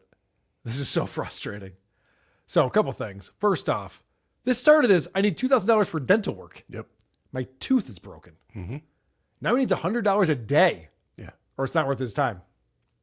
And for fucking Ron, all of a sudden, Ron deserves all this money from people. Yeah, I haven't seen money in a few days. It's fucking drying up. No one gives a shit. How about be thankful you made any money from anyone? Mm-hmm. For no reason. For absolutely no reason, because no one was paying you to do this before. Yep. That's how this works. This is why Stuttering John never understood why he got paid shit at the Howard Stern show. Because he's like, I've been here for 2 years. Can you guys start paying me money? They're like, how about $10,000 a year as a salary? He's like, great. Like, fine. To the radio station, it's the same as zero, so whatever. And John's like, why don't you pay me what I deserve? We think you deserve zero. That's not what you worked here for. Ron, we think you deserve zero. You've been doing the show for over a year, getting up at 4 a.m., which I'll tell you, to do this stream with Opie. He's like, why don't you guys give me money? Because you were doing it for free. We don't think there's any value to it. He's such a prick. These guys are pissing me off. Anymore. I'm sorry. I'm sorry to the people. I'm sorry. I beg you to like these live streams. I beg you to download some episodes wherever you find your podcast. I beg and beg and beg. So this is what I do. This is what I do. If I don't make 100, I'm out. I'm out tomorrow. I'm out. That's the other thing, too. Let's not forget, Opie told us he makes all of his money off of the audio streaming. Right. Because he wanted to look good in front of Ron and save face. Like, we actually do really well. You know, I put ads in the audio stream. That's where it kills. And now he's just like, no one's giving me fucking money, so I'm done. He's told us many times that he does it this way because he loves it. It just makes him happy. He doesn't want the big corporate gig. He wants to just do his fun little thing and not be criticized. And do it his way. Yeah. Right. So now he's like, well, if you don't pay me money, then I won't do it. And Ron immediately, his first reaction was, well, then we're not going to do a show tomorrow. There's no way we're going to make $100, which is funny. And realistic. Ron wasn't trying to be funny, but that is funny. As this continues. I do have one more thing, but what do you got over there? Yeah? Go ahead. And good news, I think we're taking tomorrow off. I said if I don't make $100 today, I'm fucking just walking away and taking tomorrow off. Take a day off. I'm good. I can sleep in. I think quickly, I think we made $37. So good news, Ron. I think we can take tomorrow off. All right. $37 is a number that Opie throws out all the time. That's like his, you guys aren't giving me shit dollar amount, right? Mm-hmm. He goes, Ron, what would you make? $37? What do we make today? $37? He throws it out a lot. So I don't think he was actually calculating anything just now. Adam, you look very stoic. Are you frozen? Oh, no, I'm not frozen. I'm just in shock. It's crazy. So obviously, Opie's drawing a line in the sand, and he's decided, if you guys are going to be money, then I'm just going to go away. And is this working? Jared is back. Jared is oh, stop. Uh-oh. We're up to $50. I'm telling you, if I don't make 100, I'm out tomorrow. I'm out. Jared said, here's $2 in honor of Ron's number 2 story. Nice. Oh, no. McPuffin goes, here's $5. How much is needed for Opie and Ron to work tomorrow? No. All right. Make it safe. Put 75. No, it's 75 just to make it safe. No. If I don't make 100, I'm going to tell you. I know, but if he puts 75 in, we'll break 100. No, stop, Ron. I really. You want to take tomato? You went to bed late last night. You want to take a day off? A stupid little bit. The reality is, I think I want to take tomorrow off. So I basically said, just as a stupid bit. I know you. All right. You want tomorrow off? Believe me. 100%. I know you do. This is easy, trust me. But I just kind of wanted a day to just chill. All right. I know you do. How much. I'll tell you how much. $2. So, I'm taking Saturday off. Producer Chris and I are not doing WTP on Saturday. I didn't have to negotiate with the audience over it. I didn't make a fun game to play to decide if I could take off or not. I'm just self-employed. I went, I'm going to be out of town. So I'm not going to work. What was your goal? Was your goal too high and you just didn't make it? No, it had nothing to do with what Waiver D gave me or Don JRC or Tommy Water Only. Town Water Only. What am I reading? $. And legit, if we make 100, then all right, then I'll fucking turn this on tomorrow. I mean, it's not the worst thing in the world, but all right, $2, $7, $9, $11. Oh, fuck Anything me. under 100, we don't work tomorrow. I thought people put. So this is what's annoying about this. So Opie goes, it's just a bit. I'm just going to take the day off tomorrow, but I just threw it out there. But now we're actually adding up the money in real time instead of doing a show. Instead of doing a show. Is it a bit? Or are you trying to get to $100? Because you can just eyeball and be like, yeah, we're not at 100, whatever. Moving on. But See he you guys says, I Friday. tried begging, I tried pleading, I tried yelling. Yes. Why don't you try doing a different show? You're just talking to the same people, begging and pleading. Reach a new audience by doing something new. Opie is literally another guy whose producer is AI. And he feeds AI, this is what worked, this is what didn't work. And so AI just keeps him churning out the same bullshit over and over and over again. Because I don't know if you guys realize this, but AI just wants to be your friend. It's just agreeable. You're never going to get to a debate with AI like I will with Chad tomorrow. No. I'm just awesome. I'm awesome. Yeah. Chad GPT thinks I'm fucking killing it over here. Mm-hmm. It's wild. Not the AI I've been talking to. Why? What does AI say about me over there? $10. Anything under 100, we don't work tomorrow. Dude, all right, I thought people put 20s in there. Shut up! I'm trying to get the total. Jesus Christ, I'm scrolling. Believe it or not, we have a very active chat. People like what we do. Look at you. You're like Rain Man, but the fucking number. $21. Wow. When it comes to money, Opie's like, shut the fuck up, Ron. We're counting money right now. That's the important thing on the show right now is me counting money. Money, me, money now. Money. $3. Uh-oh, this is a 20 that came in. Oh, I ordered a Trump phone and never got it from Vodka. That's $43, $48. All right, $53. Are you closing your register at the end of the fucking night? What are we doing here? We're getting to the end of the chat. I think we're safe, Ron. I think we're safe. I think we're safe. I think we're safe. I think we're safe. I get tomorrow off. $53.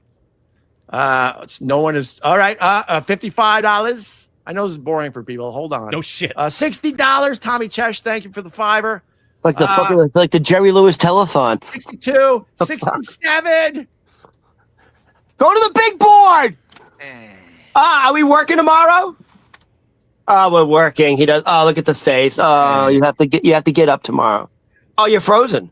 No, I'm not frozen. It was just boring. Do we have to work tomorrow? Did This is bittersweet. I'm not gonna lie to you. This is bittersweet. He wants to see his boys tomorrow. I don't blame him. I just wanted it. Or he wants to see me because I've been, you know. All right, so McPuffin just gave 50. Be up bright and early tomorrow. We'll see you guys in the morning. You fucking suck. Yes, sir. He goes, be up bright and early tomorrow. Yes, sir, Colonel, sir. You know what's so funny about this? So I'm watching it through the Steel Toe ones. Because when I see people begging on a show, I think of Aaron Imholt. Of course. And Aaron Imholt does this thing. It's the exact opposite. Where he goes, if you don't give me money by 10 o'clock, I'll stay here till 11 o'clock. Right. If you still haven't given me money, I'll be here till noon. Till you guys give me money. Aaron can learn so much from this. If anyone on goes, you know what? I have an amazing show prep tomorrow. I'm not going to do if we don't hit the fucking goal. Oh, he missed the goal by a lot this week, too. Mm-hmm. Yeah, that's funny. Probably covered on Dabbleverse Live tomorrow. Maybe this little piggy on Friday. Who knows? Lots of things to discuss in the Dabbleverse. Not just Chad Zumock or Mersh. Oh, I forgot to talk about the Mersh documentary. Oh, holy shit. So much going on. Anyway, whatever. It doesn't matter. Oh, the cruise? The cruise? Well, no, not the cruise. There's a new porcelain doc that's dropping. Okay. On Mersh. I put out a little teaser video. I was going to put that in my prep and I forgot. Doesn't matter. The point is, Aaron should learn from this. You can actually work less and make more. Drop your socks and grab your cocks. That puts us over 100 for sure. Oh, you know what, McPuffin? You know what? I'm not even joking. I really wanted to take like an episode of Stripes. And then right early, boys. Stripes the movie? Yeah. Is that a show too? No. Like an episode of Stripes?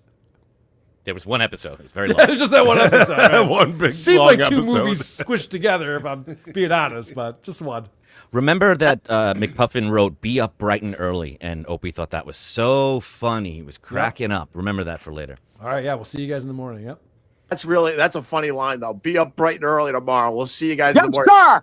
Thank you, McPuffin. McPuffin is a huge supporter, by the way. I have to say that. And then we just got another tenor. How much more? Breaking off a tenor. Well, hey, Roger Chambers, what's going on, brother? All right.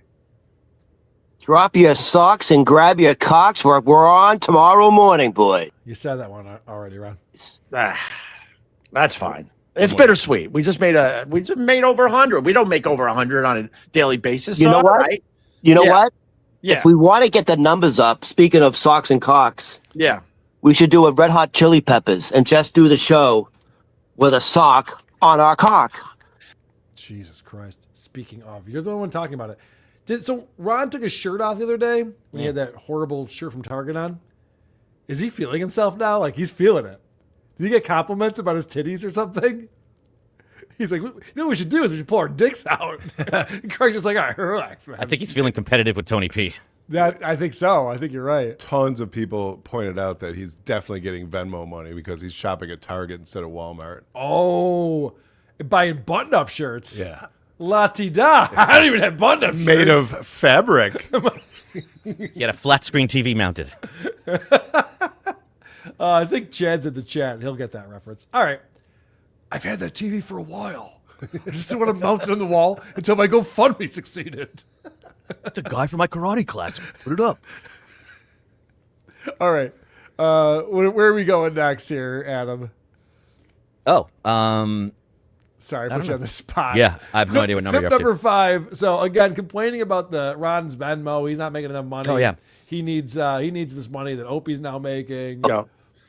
Jared, one of ours, I think, but I think he might be a little ornery today. But Jared says, you're right, Ope, $2 is not enough. No, $2 is wonderful if you're not being a dick. The fact is people think that other shows, they put every super chat on the screen. And so people are like, if I give him $2, I can say this shitty thing. And then he has to read it. That's the whole point I'm trying to make here, Jared. All right, $2 is not enough. Oh, fuck you, Opie. I've seen super chats from Adam Bush and Chris Primer and others that were $20 that were more money than that Opie does not show on the screen or acknowledge because the word Dabbleverse is in it. Or they challenged that Ron hasn't made more money in his Venmo. They just ask what the total is. What a prick. What an absolute... All right, whatever. Enough. No, $2 is a lot, and I appreciate every dollar people give me.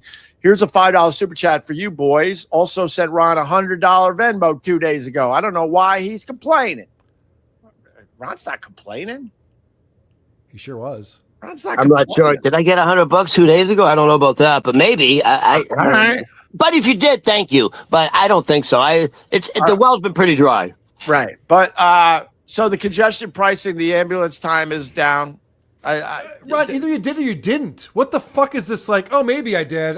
Thanks if I did get $100. How long have people been complaining that Ron doesn't know how much money he's made in Venmo? He can't figure this out?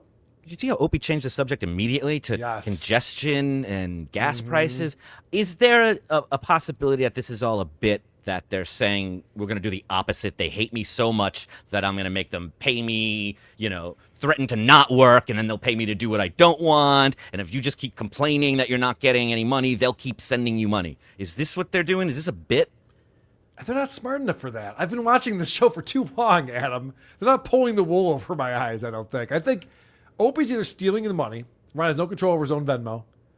And so he doesn't, because never once have I heard Ron go, yeah, actually, Chris Primer gave me $250 and said this is for putting up with Opie. Because Ron will dig at Opie a little bit from time to time, bust his balls. Why wouldn't you read that comment? Yeah. You know what I mean? Doesn't make any sense. We know he's made over $1,000 at least. That's minimum. Just the people who've reached out to us with the receipts, yes. He's acting like he's got nothing. That's obviously either someone's telling him he made nothing and lying about it, or this is a bit. Or this is a bit, and Ron's just like, yeah, I'll keep it going and see how many people will give me hundreds of dollars at a time. As I say, you guys suck, I'm not getting shit. That's crazy. Yes, sir. We'll be up bright and early, sir. I know, Ron. Sometimes you just point to chats. It doesn't mean you have to stop everything. That's all. If it's something worth mentioning, just keep going. But I want to. I thought you were putting that up. Hold on. What's this? McPuffin just basically saying I'm going to start donating via PayPal instead of Super Chat, so YouTube doesn't get their cut. Yeah, that YouTube crushes you. Crushes you. You give all this great free content, and then they take your money. They take what percentage? I think it's 30%. Whoa. YouTube takes 30%? Yes. So Ron didn't know this? Opie never told him. Holy shit. We've been talking about this for a while, since the Hanukkah episode, where we were going to give Ron money on Hanukkah. He never mentioned that 70% at best, because also iPhones take a percentage as well. So Even people more, are yeah. Paying through that. Huh. Ron's the worst Jew ever. Wait a second. Someone else is getting their beak wet? Yeah. But Opie's like, I got to be in charge of all of your technology, all of your financials, and he never explained to him that Opie himself only gets 70%. That's wild. That's really fucked up. Well, if someone gave you $100, That's why this Venmo Ronnie. so if someone gave you 100, they're taking 30. That's how it Yes. works. All right, just want to make clear. Yeah, but you were making it clear to prove my point that you're interrupted your own fucking plug for your Venmo. Go ahead, do it. No, I ain't doing it now. You're interrupting my plug. I ain't interrupting anybody. Get to your World Cup point. They see No. the thing on the top of the screen. Go ahead. So you have PayPal. No, go ahead. Fuck all I that. have Venmo. All right, the World Cup thing.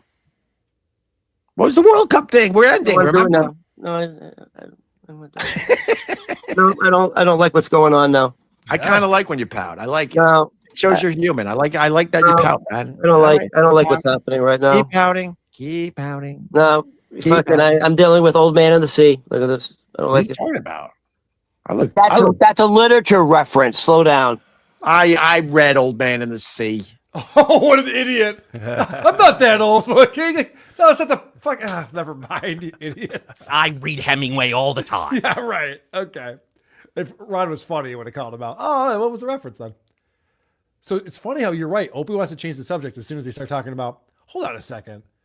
What's the accounting then? I didn't realize. So YouTube's taking 30%, and now we're starting to get all this money coming in, and you got a PayPal and I have a Venmo. Should we be looking at the books at some point? Anyway, what World Cup is great, right? Argentina, come back. Let's talk about that. Wow. Opie's got something to hide. It's weird. It's very weird. It's the same way he acts when people ask him about his family. I was thinking that. He's got something to hide. He's got a lot to he hide. can't put under the floorboards. He doesn't know what to do. Then all the money's gone, Ron. It's all gone. All right, so they made the goal. Opie's got a goal now. He made the goal. So the next morning, this morning, the 8th of July, he starts the show up. Oh, we are live. It says it right there. Thank you, everybody, for checking out the Opie Radio podcast. I got to be honest. I got to say right off the bat, because of McPuffin, because of this guy right here, we are doing a show today. When I put in the description of the podcast every day, help the show and donate. It helps us make more of these. Yesterday is a perfect example of this. I went on this thing yesterday. It's the only example. He does it every day whether he makes money or not. And then he goes, yesterday is an example of how I keep saying, give us money and we'll do more of these. It's the only time it's happened, ever. Is that thank you? Was that a reference to Howard Stern he unknowingly did? Oh, maybe. Yeah. Today, I said, look, if we don't make $100, I'm taking Wednesday off. And a few of you donated, and then McPuffin says, no, you're not taking tomorrow off. And he threw us $50. So this show today literally is for McPuffin. You should thank him. That's why we are live today. By the way, this is the equivalent of Opie taking that 50 and putting it in the tip jar the next night. Yeah. Peppering the pot. Yep. And as you can see, McPuffin told us, sorry, go ahead. He told us what? Right.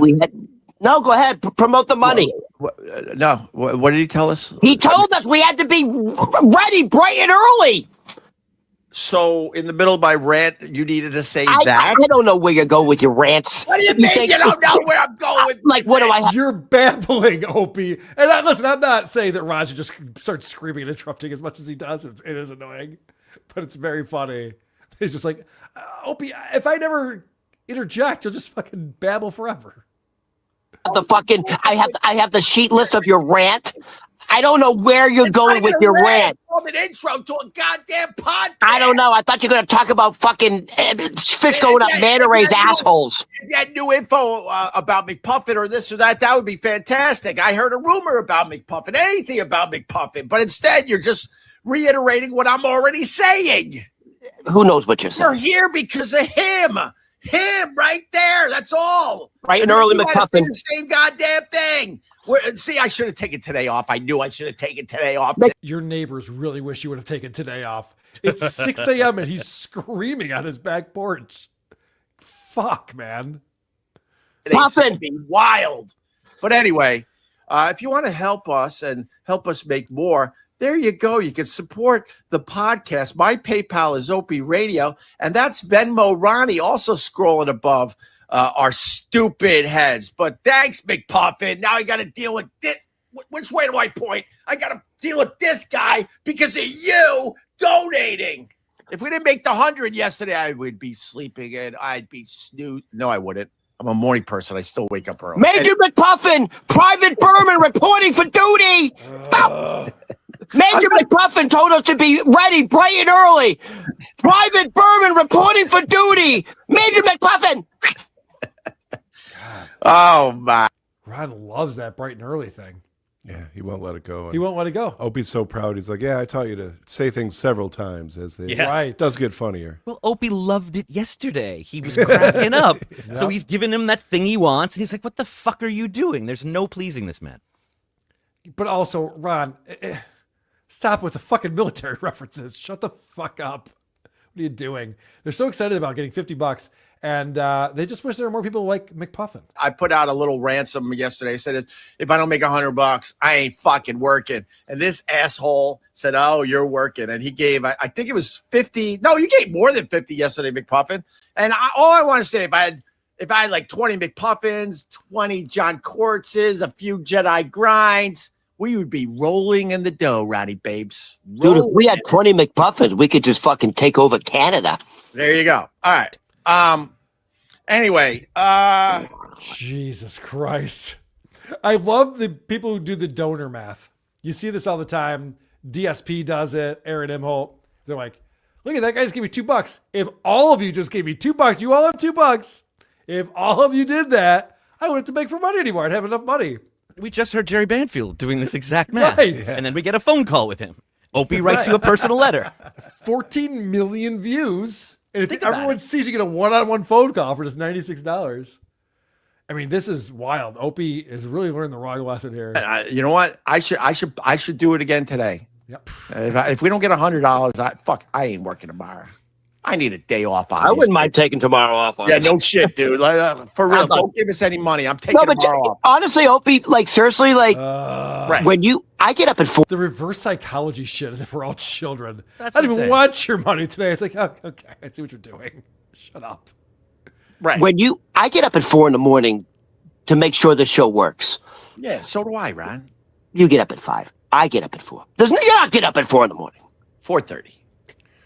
You get up around 5:15. No, I don't. Yes, you do. No, I don't, Ron. You get up at 5. Stop it. Just stop it. You can say everything you want, but I take this very seriously, believe it or not. All right, go ahead. No, but here, you know what it is? Jesus Christ. We're negotiating what time you get up? That was a negotiation that just went back and forth. Who gives a flying fuck? I gave it 4. You get up at 5. It's 4:30. Okay, so you're lying. We've established that. It's like that old joke where you're like, you suck my dick for $1? Like, definitely not. How about $1 million? So we're negotiating. Right. We already realized we're negotiating here. Okay. Okay. I did that joke the wrong way around. Doesn't matter. Not the point. The point is that Opie knows how to take a joke. Yep. Oh, basically. Oh my God, dude! Look at you. You're like, oh yeah. You're like Scott Jennings, just fucking waffling. Say, are you making fun of me? Are you making fun of me? Yeah, but at least I'm on air doing it. Oh well, then I don't give you any of that. Joseph. I just got 100 from Joseph. Sorry, you just made fun of me. I was gonna go. You know what? I'm gonna split this with. No, I'm not. You just made fun of me. Go fuck yourself. John Quartz, can you equal that for me, please? By the way, Don't let Opie do that to me. John Quartz. By the way, thank you, John Quartz. And John Quartz is one of the few people who's actually given me money more than once. Yeah, but here's the deal for real. Oh, the guy yesterday too. What a prick. So both these assholes are now like shoving donations in each other's faces. So they just expect money now. But Ron just turned completely into Dark Side Phil, Aaron Immel territory, where it's like, oh, most of you guys only give me money one time? This is one of the good ones. He gives me money multiple times. Fuck you. You don't deserve any of it. Now he expects it. We just saw Opie driving his kids. Did you just roll your eyes at me? I was gonna get you ice cream. You're right. That was the lamest thing ever. I was going to be the father of the year. No, I'm not going to pay any attention to you all. I might even murder you. I might even murder you. Thank you. No, here's the deal. I mean, we all are trying to figure out our fucking shit money wise. So I get that. But what's important is to hit the like and to listen to these on a podcast app. That costs nothing, and it really helps us. But by the way, really as important as getting money from Super Chats, it's even more important. Dude, as Ron Popeil famously said, set it and forget it. Just fucking hit play on the podcast and go fucking give yourself a pickle tickle. Unlike Trump, I don't need my ego stroked. So if you just push play and don't even listen to a word, I don't care. I don't jerk off to Opie Radio. Most of the people in this audience probably think I do. I do not. No thanks, Ron. I just put it on in the background. Get all hot and horny. He's just given up on making a product that anyone would ever want to listen to, and is just like, just do me a favor. Opie has said that before. It's like, I don't care if you listen to it or not. Just put it on and don't pay attention. No, Ron has learned that now, too. He's like, That's what I'm saying. We'll make Ron dollars. Tells every line there. Yep. Everything Opie says, he believes and parrots. So I think he's easily manipulated. But it's crazy because Opie's going to what he considers his smaller audience, his video streaming audience. These videos get a couple hundred views total. And he's claiming he has hundreds of thousands of, well, I don't know if he claims hundreds of thousands, but he's claiming he's getting tens of thousands of downloads. So why does he keep telling the video listeners to download the audio? It doesn't make any sense. And did you notice that before Ron even made fun of him, like what we didn't see was Opie just kind of stumbled on his words a little bit. It wasn't a big deal. And Ron wanted to, oh, you sound like Ken. Before he even said it, he goes, oh, you sound like, and Opie went, really? Oh, really? Really? He didn't even say it yet. Little thin skinned. A little bit. So now, I used to care. Wait, I want to say this, though. We have to work tomorrow. We didn't get $100? I don't want to work tomorrow. I don't want to get up early. All right, I'll do it with, well, I can't do it with Tony now that he's a hater. Fuck. Okay, that's a whole other thing. So Opie's now playing this thing. He gets up every morning at 4 anyway. He's a morning person. But God, I don't want to have to get up and do a show tomorrow. Unless you guys give me another $100, fine. God damn it. Woe is me. I'm not buying it. Opie's very topical. He gets all the news. And of course, there's this building in New York. I don't know if you guys have heard about it. But apparently they're having some troubles over there. I tell you, so the Pfizer building is on, it's a huge building, by the way. It's on 42nd Street. On the east side, near 2nd Avenue. Go ahead. Between 2nd and 3rd. I've been there. I've been in there. So it's a huge building. This is what they did. Why couldn't you be in there today? Eh? Ooh. Tony. See, this is funny because this would be a classic Opie and Anthony style roast joke. They would tell each other. It's usually Jimmy or Anthony Patrice busting each other's balls. Opie does the exact same joke but delivers it so poorly. Yeah. And then is immediately embarrassed at the reaction he got. So he's like, ain't I a stinker? I was talking about you dying in a building. Tony, as a fellow comedian, let Opie know that's not funny. You know what, Tony? I'm going to tell you something. Ron, more loyal than you. Because when Ron's not here, he's not in the chat fucking trashing us. Why is he trashing us? He does the show. I actually wouldn't put a super chat and trash you guys because I also do the show. Yes, I guess I wouldn't do that. No. Wait, that's a weird concept that you don't trash the show you're on when you're not on it. Anyway. Opie is so thin-skinned, so he's upset with Tony P for just what he posted in the chat? He's going to kill Tony P. You think so? Is he upset with Tony P right now? Did you hear that laugh? Is that real? You think that's real? Yeah, I guess Tony said something in the chat that was probably fine, and he's freaking out about it. Did you hear, even in the last clip, when he was talking about their financial woes, he was like, look, we all have financial problems. We're all in the same boat. You, the waiter, Tony, the custodian, and me with my $1 million properties and assets. We're all hustling here. Yeah, but he believes that, which is why he always promotes his money first and foremost and thinks people actually feel bad for him when he could just sell one of his properties. Probably be fine. It's 0.039 of an inch. Dude, but who gives a shit about your fucking fun fact. None of us will be around when this actually means something. Great response to Ron bringing up a topic. Yeah. Good job.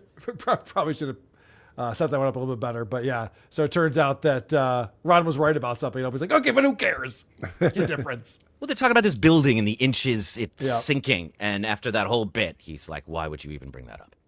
All right, so Sebastian Maniscalco has a deal with SiriusXM.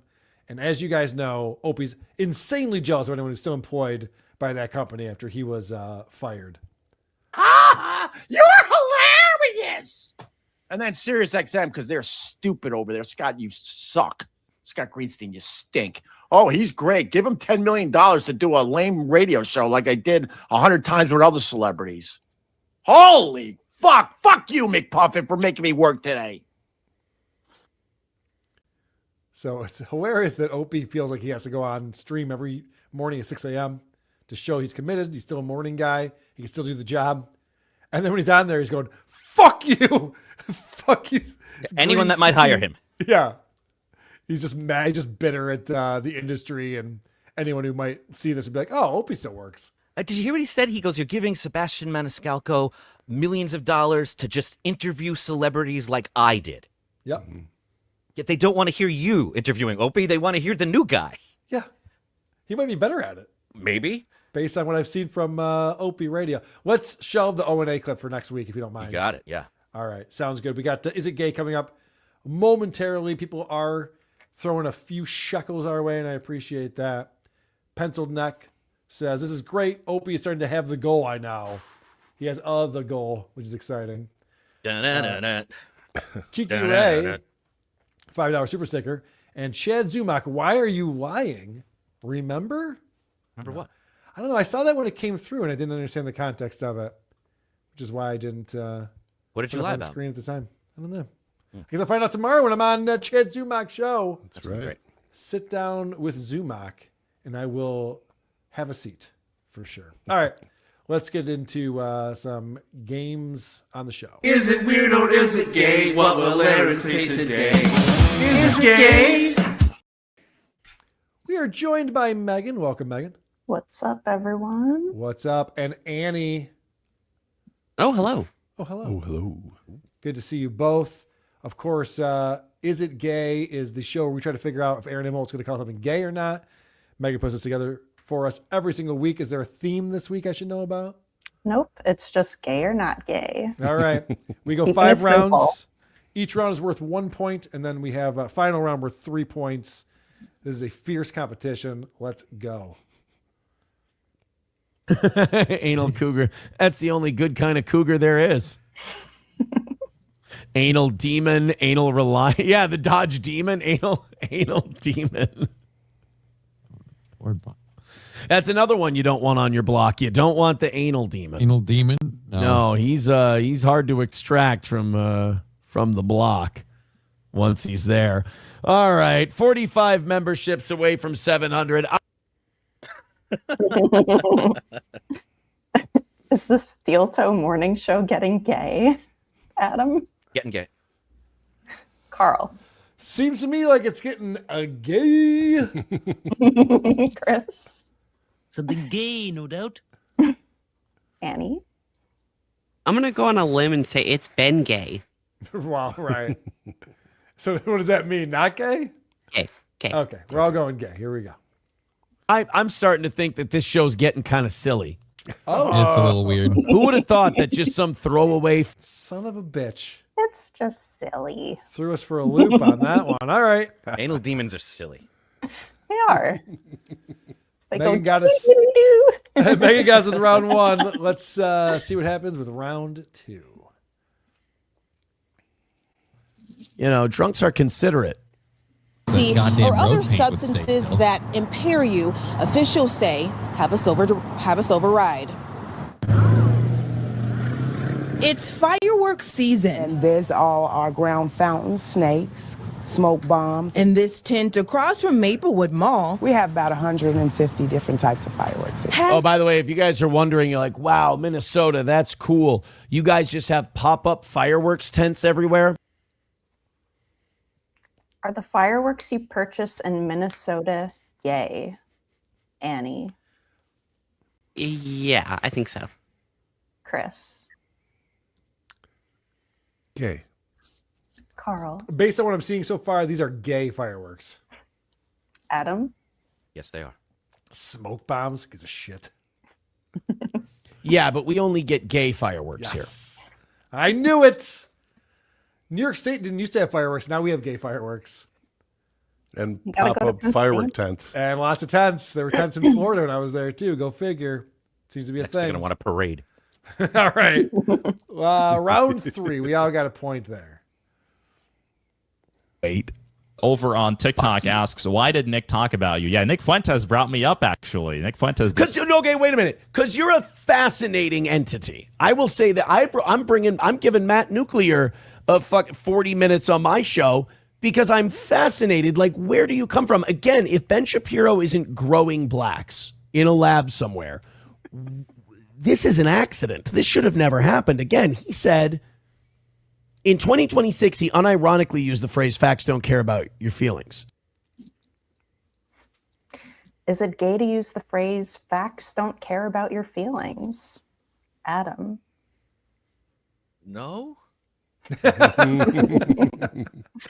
Carl. Adam doesn't get conservative talk. This is gay at this. It's 2026, Megan. It's gay. Chris. I think he's going to call that gay. Annie. Gay? All right, let's go. We're all confident in our answers.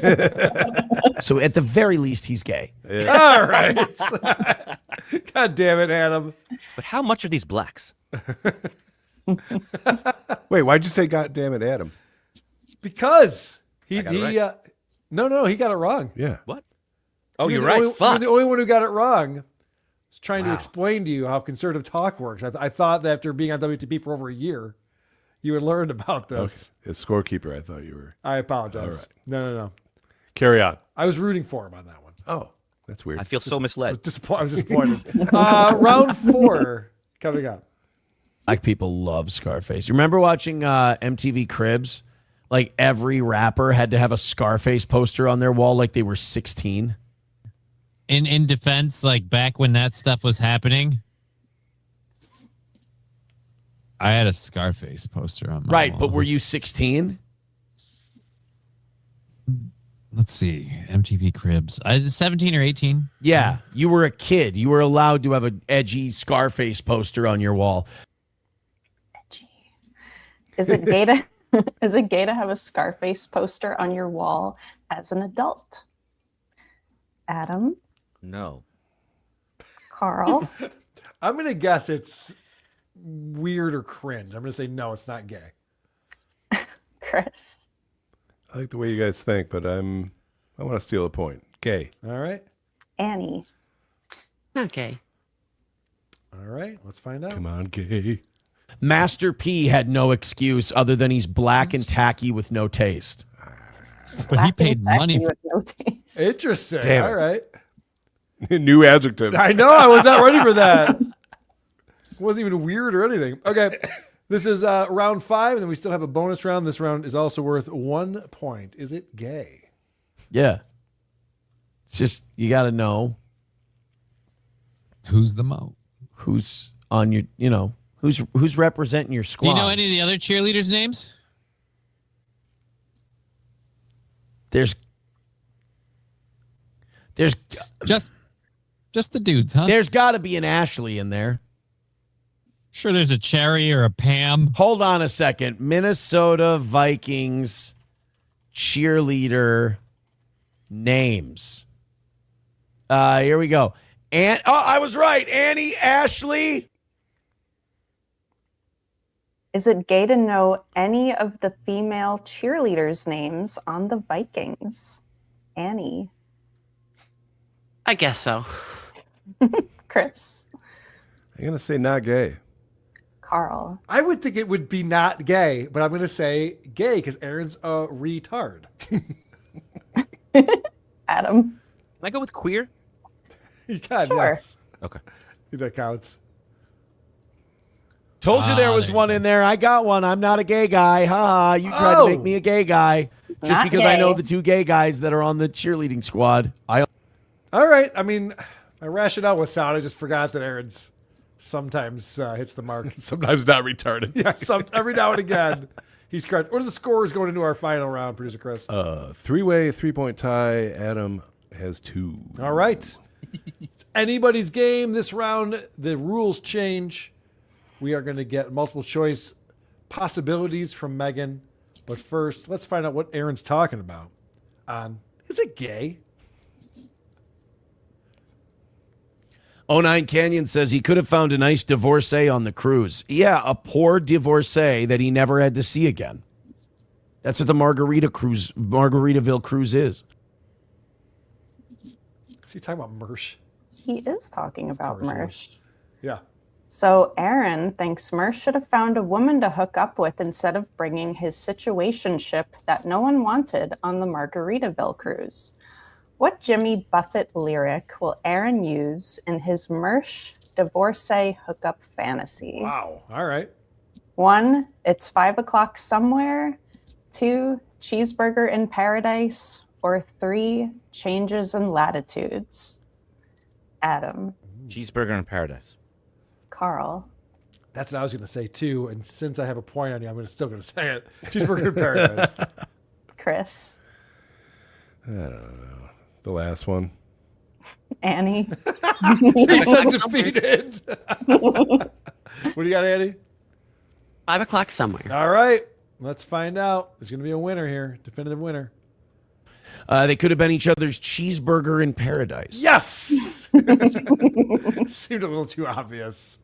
But I like that one. That was a good game because I was the winner. That's what makes it good.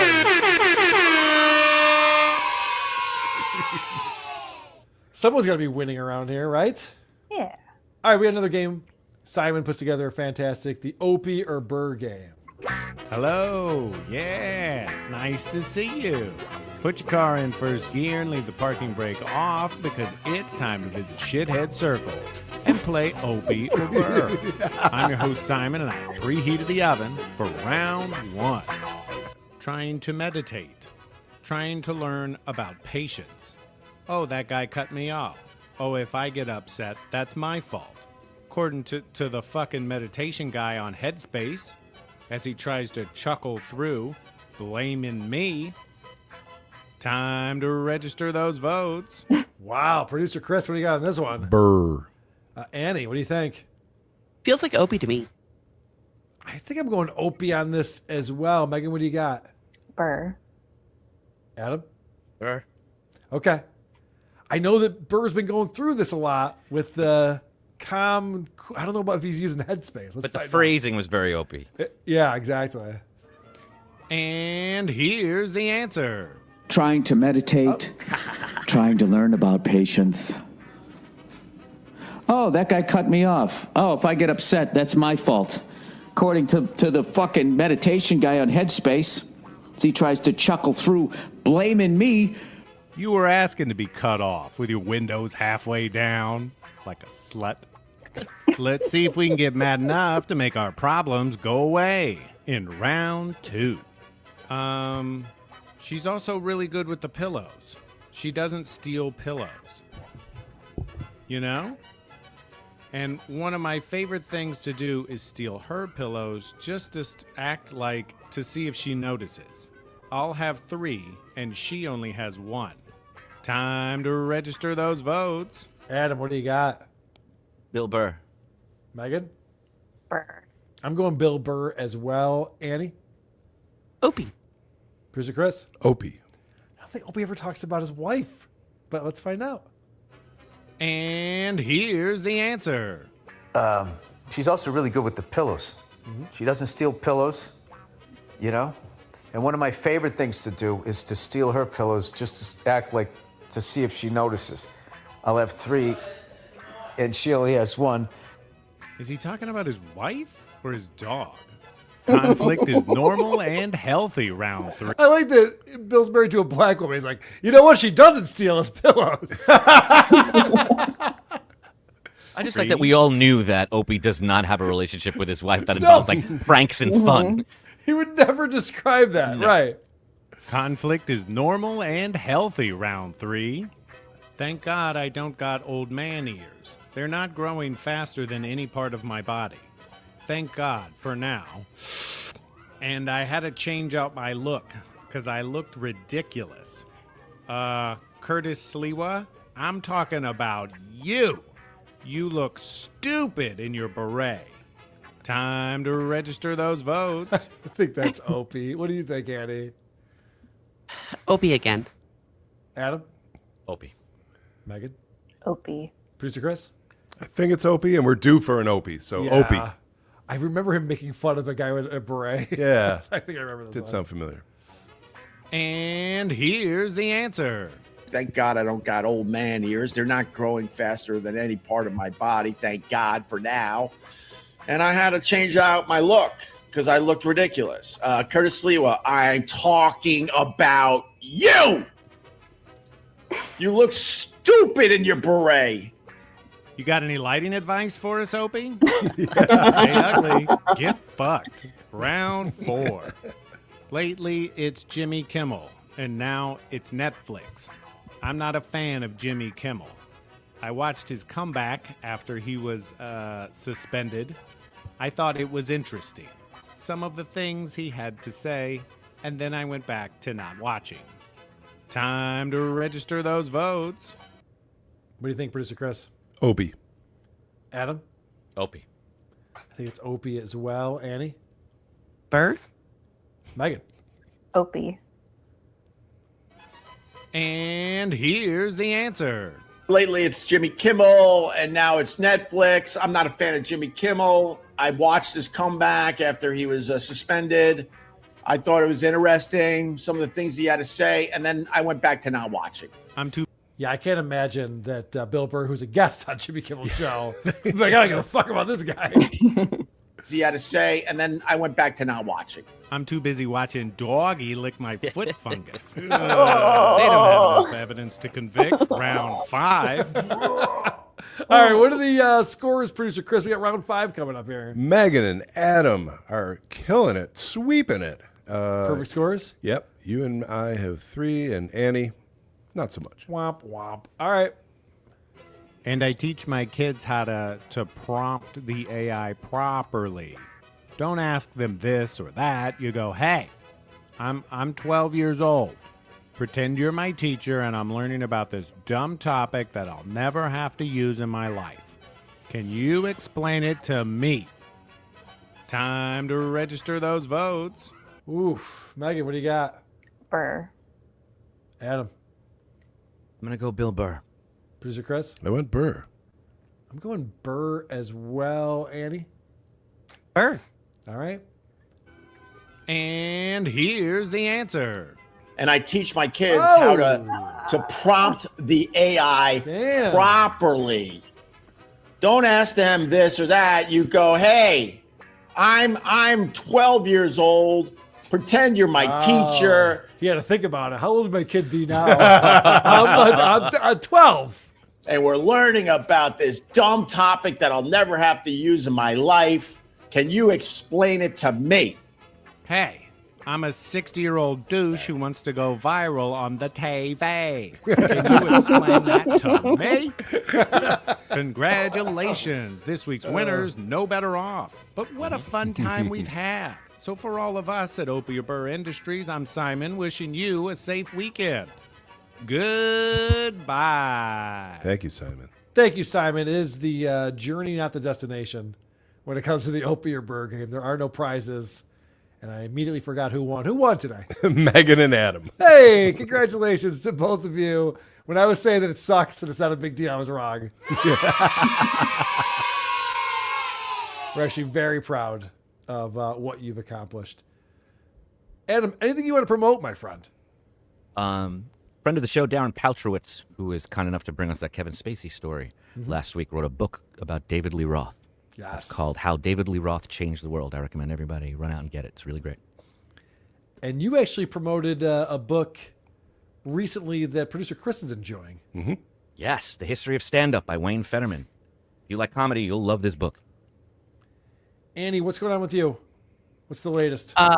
Coming up on Monday the 13th, I'm going to be part of Eccle's really absurdly long stream. So go check out Eckle Pineapple, where we're going to be talking about Carl. Whoa. For a long time? Well, at least an hour I'm going to be on there. I don't know how long his stream is. I think it's like a 24-hour stream. He's doing another one of those streamathons. Oh, Awesome. Can I come? We talking about Carl? How long can you talk about what kind of poop I enjoy? I did it for like, what, 6 minutes today? That was it. Not lady poop. Send me a to small Cardiff. dossier, so I'll be informed, and then I won't look like a big dummy on the show, and I won't have the Fine. wrong info. Fine. It's a good strategy. I'll see what I can do about that. Again, I'll be on with Chad Zumock tomorrow on Zumock's channel at 2 with Bob Levy. And then we have Dabbleverse Live at 4, probably on Mike's channel this week. I don't know, we missed last week, so now I'm confused. But Dabbleverse Live is always on either Hurley's podcast channel or on Blind Mike's channel, but it's also an audio podcast. So check that out. And then other things too. The Creep Off, I imagine, will be a thing. We're doing a Weight Watchers episode with Dick Masterson, Johnny the audio engineer. Yeah. That'll be coming up on the Creep Off Patreon or YouTube membership feed. It's been a while since we've done a show with those guys. So I'm looking forward. Megan, you like to read the comments people put on Spotify on the individual episodes. Anything jump out at you? Yes, from episode 740 last Wednesday, Ramo said, Lucy did a great job describing the Ralph clip for the listeners. I could practically picture and smell it. Yeah, she was telling me about this clip that she wanted to grab. She goes, there's no audio, but we can explain it. So, all right, let's give that a try. And holy shit, that was a great clip. It was hard to watch. I've never seen anyone lick their fingers like that. Like he was deep throating his fingers. After a tuna pouch. To get all that delicious tuna all the way down his gullet. We're probably going to need Lucy to review Chad's special because there's not going to be any audio. Hey-oh! I see what you did there. And then I have one more. Ghazi said, there is no way Kevin Spacey is doing shows in Tel Aviv. The jokes literally write themselves. Holy shit. Yeah, that was a great reveal. Adam actually pulled that for us, even though he wasn't with us last Wednesday. And then any comments on our more recent episode? Just some people complaining about the audio. But That's interesting you say that. I got a text message from Doug from Who's Right, who just said, Carl, I admire your confidence to feel so good about your content. You don't give a shit how it sounds. Doug's always there for you. I just wrote back, fuck you. Doug will be on the show again. No, Greg. Did it sound that bad? It was fine. Do you have to yell at Ed? I was at the Studio South. What do we call it? WTP South? Something. I don't know. We had some issues, I guess. Who knows? Voicemails is something that we do at the end of the show. And of course, our favorite voicemailer of all time, Gary in San Diego, gets us started. It's a bunch of crap. Swing and a miss. Rock and rolla. Speaking of shitty sound, the arborist called in. What up, Carl? It's the arborist. Long time no talk. Hey, let me know if my audio sounds like shit because I'm in a different vehicle and people that I normally call complain. Yeah, it does sound like shit. So I'll give you what he was talking about. He said, why is it Joe Rogan has Tommy Lee on? He's like, hey, we should listen to Kickstart My Heart, even though we got to cut it out of the show. It's like, isn't Joe Rogan big enough he should be able to license this stuff? Yeah. And be able to have Motley Crue, like a song play on YouTube? Well, yeah, but does Tommy want to hear that? Well, that was weird because they did sit together and listen to that, even though they cut it out of the episode. When he was doing the... He was doing the Beavis rocking out thing. Hilarious. There's a YouTube video that's been going around. People keep sending it to me. Oh, Carl, I just came across a YouTube video. The worst designed city in the U.S., and it's Cape Coral.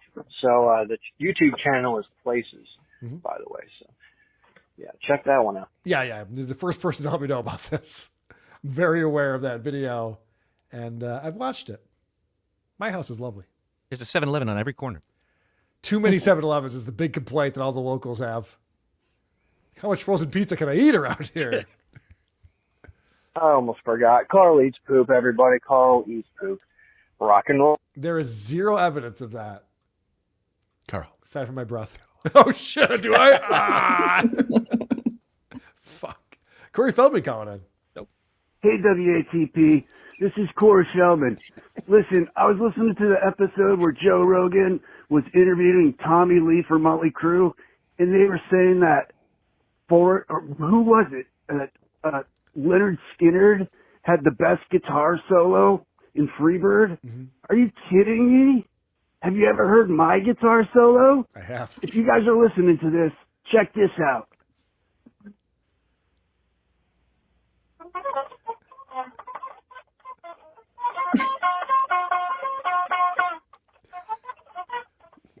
He's been practicing. It's getting better. Fuck Leonard Skinner. I'll hang up and listen. All right, good stuff, Corey. Can't wait to see your band again someday soon. He did his best. You know, one thing that we didn't pick up on was the dry mouth that Tommy Lee had when he was on with Joe Rogan, but a lot of people were quite annoyed by it. Carl, listen to WATP and Tommy Lee, and god damn it, dude, his fucking tacky ass mouth is grossing me out. I'm listening on my headphones, and it's fucking disgusting, man. Jesus Christ. And also, I didn't know that you were genetically predisposed. Being a German makes sense that you love meth. It all is coming together. It all is coming together. Anyways, yeah, Tommy Lee, fucking insane. And yeah, enjoy your meth. All right, see you later. Will do. Don't knock it till you try it. I don't think you have to be German to enjoy math, but I could be wrong. You can only try it once, though. I'm going to try it every weekend until I find out if I like it or not. Weekend. Anyway. Hey, Carl. I'm calling from work. So you take a guess. Am I 1, jerking off? Oh, Jesus. 2, taking a shit? Or what I like to call a 3.5. That's just where I whip my dick out and show all my employees how big my dick is. And you too can see how big my dick is October 2nd in beautiful Royal Oak, Michigan. Nice. Although Royal Oak, you might see how big a lot of people's dicks are. There's that leather place and shit. All right. See you. I'm going to guess you're fat and you were walking upstairs. I think I'm right. The arborist calls back. Hey, Carl, it's the arborist. I don't really think that it's nice that you're making fun of Chad for finally making $8,300 in a month. That's hard for some people when they don't have any skills, you know. I know you ran a marketing company. That's how I say it, too. But, Did you really? What does Chad have to offer? He had to steal to make that much money, you know. So, all right, go fuck yourself. Bye. You're right. It's very impressive that he was able to use Kevin Brennan to get people to give him $8,300. You know, I've had enough of people thinking that Carl's a Nazi just because he's German. No one, and I repeat, no one out there loves big black cocks more than Carl Heberger. Mm-hmm. The bigger the blacker, he loves that cock. Why do you think he eats poop? Because it's brown and log-shaped? So if it's brown, he's putting it in his mouth, putting it in his hand, putting it up his ass. He's a poop-eating, big black cock-loving, club-footed cunt. You guys didn't recognize that. That was Anthony Jeselnik. In case you weren't sure. So you thought you were getting in front of the poop thing. I did? Yeah. Okay. Because you brought it up, you're making fun of it, Sure. blah, blah, blah. And here come all the comments. It's nonstop. We're not getting enough about you getting in front of the beat. I know. You're right. I get in front of everything. Fuck. Jody B, when last time he was on the show, he wanted to review a podcast that was about eating poop. I was like, Jody, I mean, I know you guys on Discord think this is funny and stuff, but can we just do a real podcast? Maybe I should do that show. Maybe he's right. What are you afraid of? And look who's co-hosting. It's Carl from Who Are These Podcasts? Hey, Carl, I was rewatching the Fixing Joe pile that Joe Mandarese shot with Anthony, Artie, and Norton. Still makes me laugh every time I watch it. December 13th this year will be the 10th anniversary when that show was shot. No shit. You guys should definitely revisit that podcast for a bonus show on that day in honor of our 93% Italian friend, Joe Mattress, and the only best show that he's ever put together. Fuck you, don't call me back. That was a classic. We did cover it on WTP, but I would revisit that. It was funny. Last call, coming from heaven. Hey, Carl. Gary from San Diego. This is how I sound in heaven. My earth body is decaying. into bits and pieces. Well, see you later. Ah, Gary's still following the show, too. That was nice. I know that Matt Lewinsky, who was convicted of murder, can't listen to the podcast in prison. It's nice to know that people can listen in heaven, though. Yeah. Dad, you never listen, but if you're checking this one out, Germany sucked this year. It's a huge disappointment. I bet your dad can hear in heaven. Yeah, he couldn't hear on Earth. That's a good point. He's motherfucking Paraguay. I'll tell you that. I gotta go. Bye. I gotta go. I gotta go. I gotta go. I gotta go.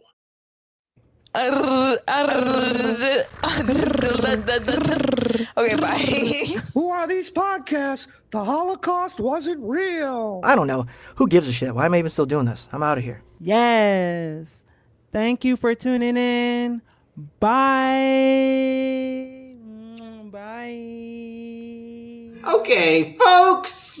Guess what? The episode's over. All right, everybody. You know, this was a great podcast. It was very revealing. Okay, bye. And that's the end of that chapter. Thank you. Please clap. I force applause breaks. I force them. Some people earn them. I force them.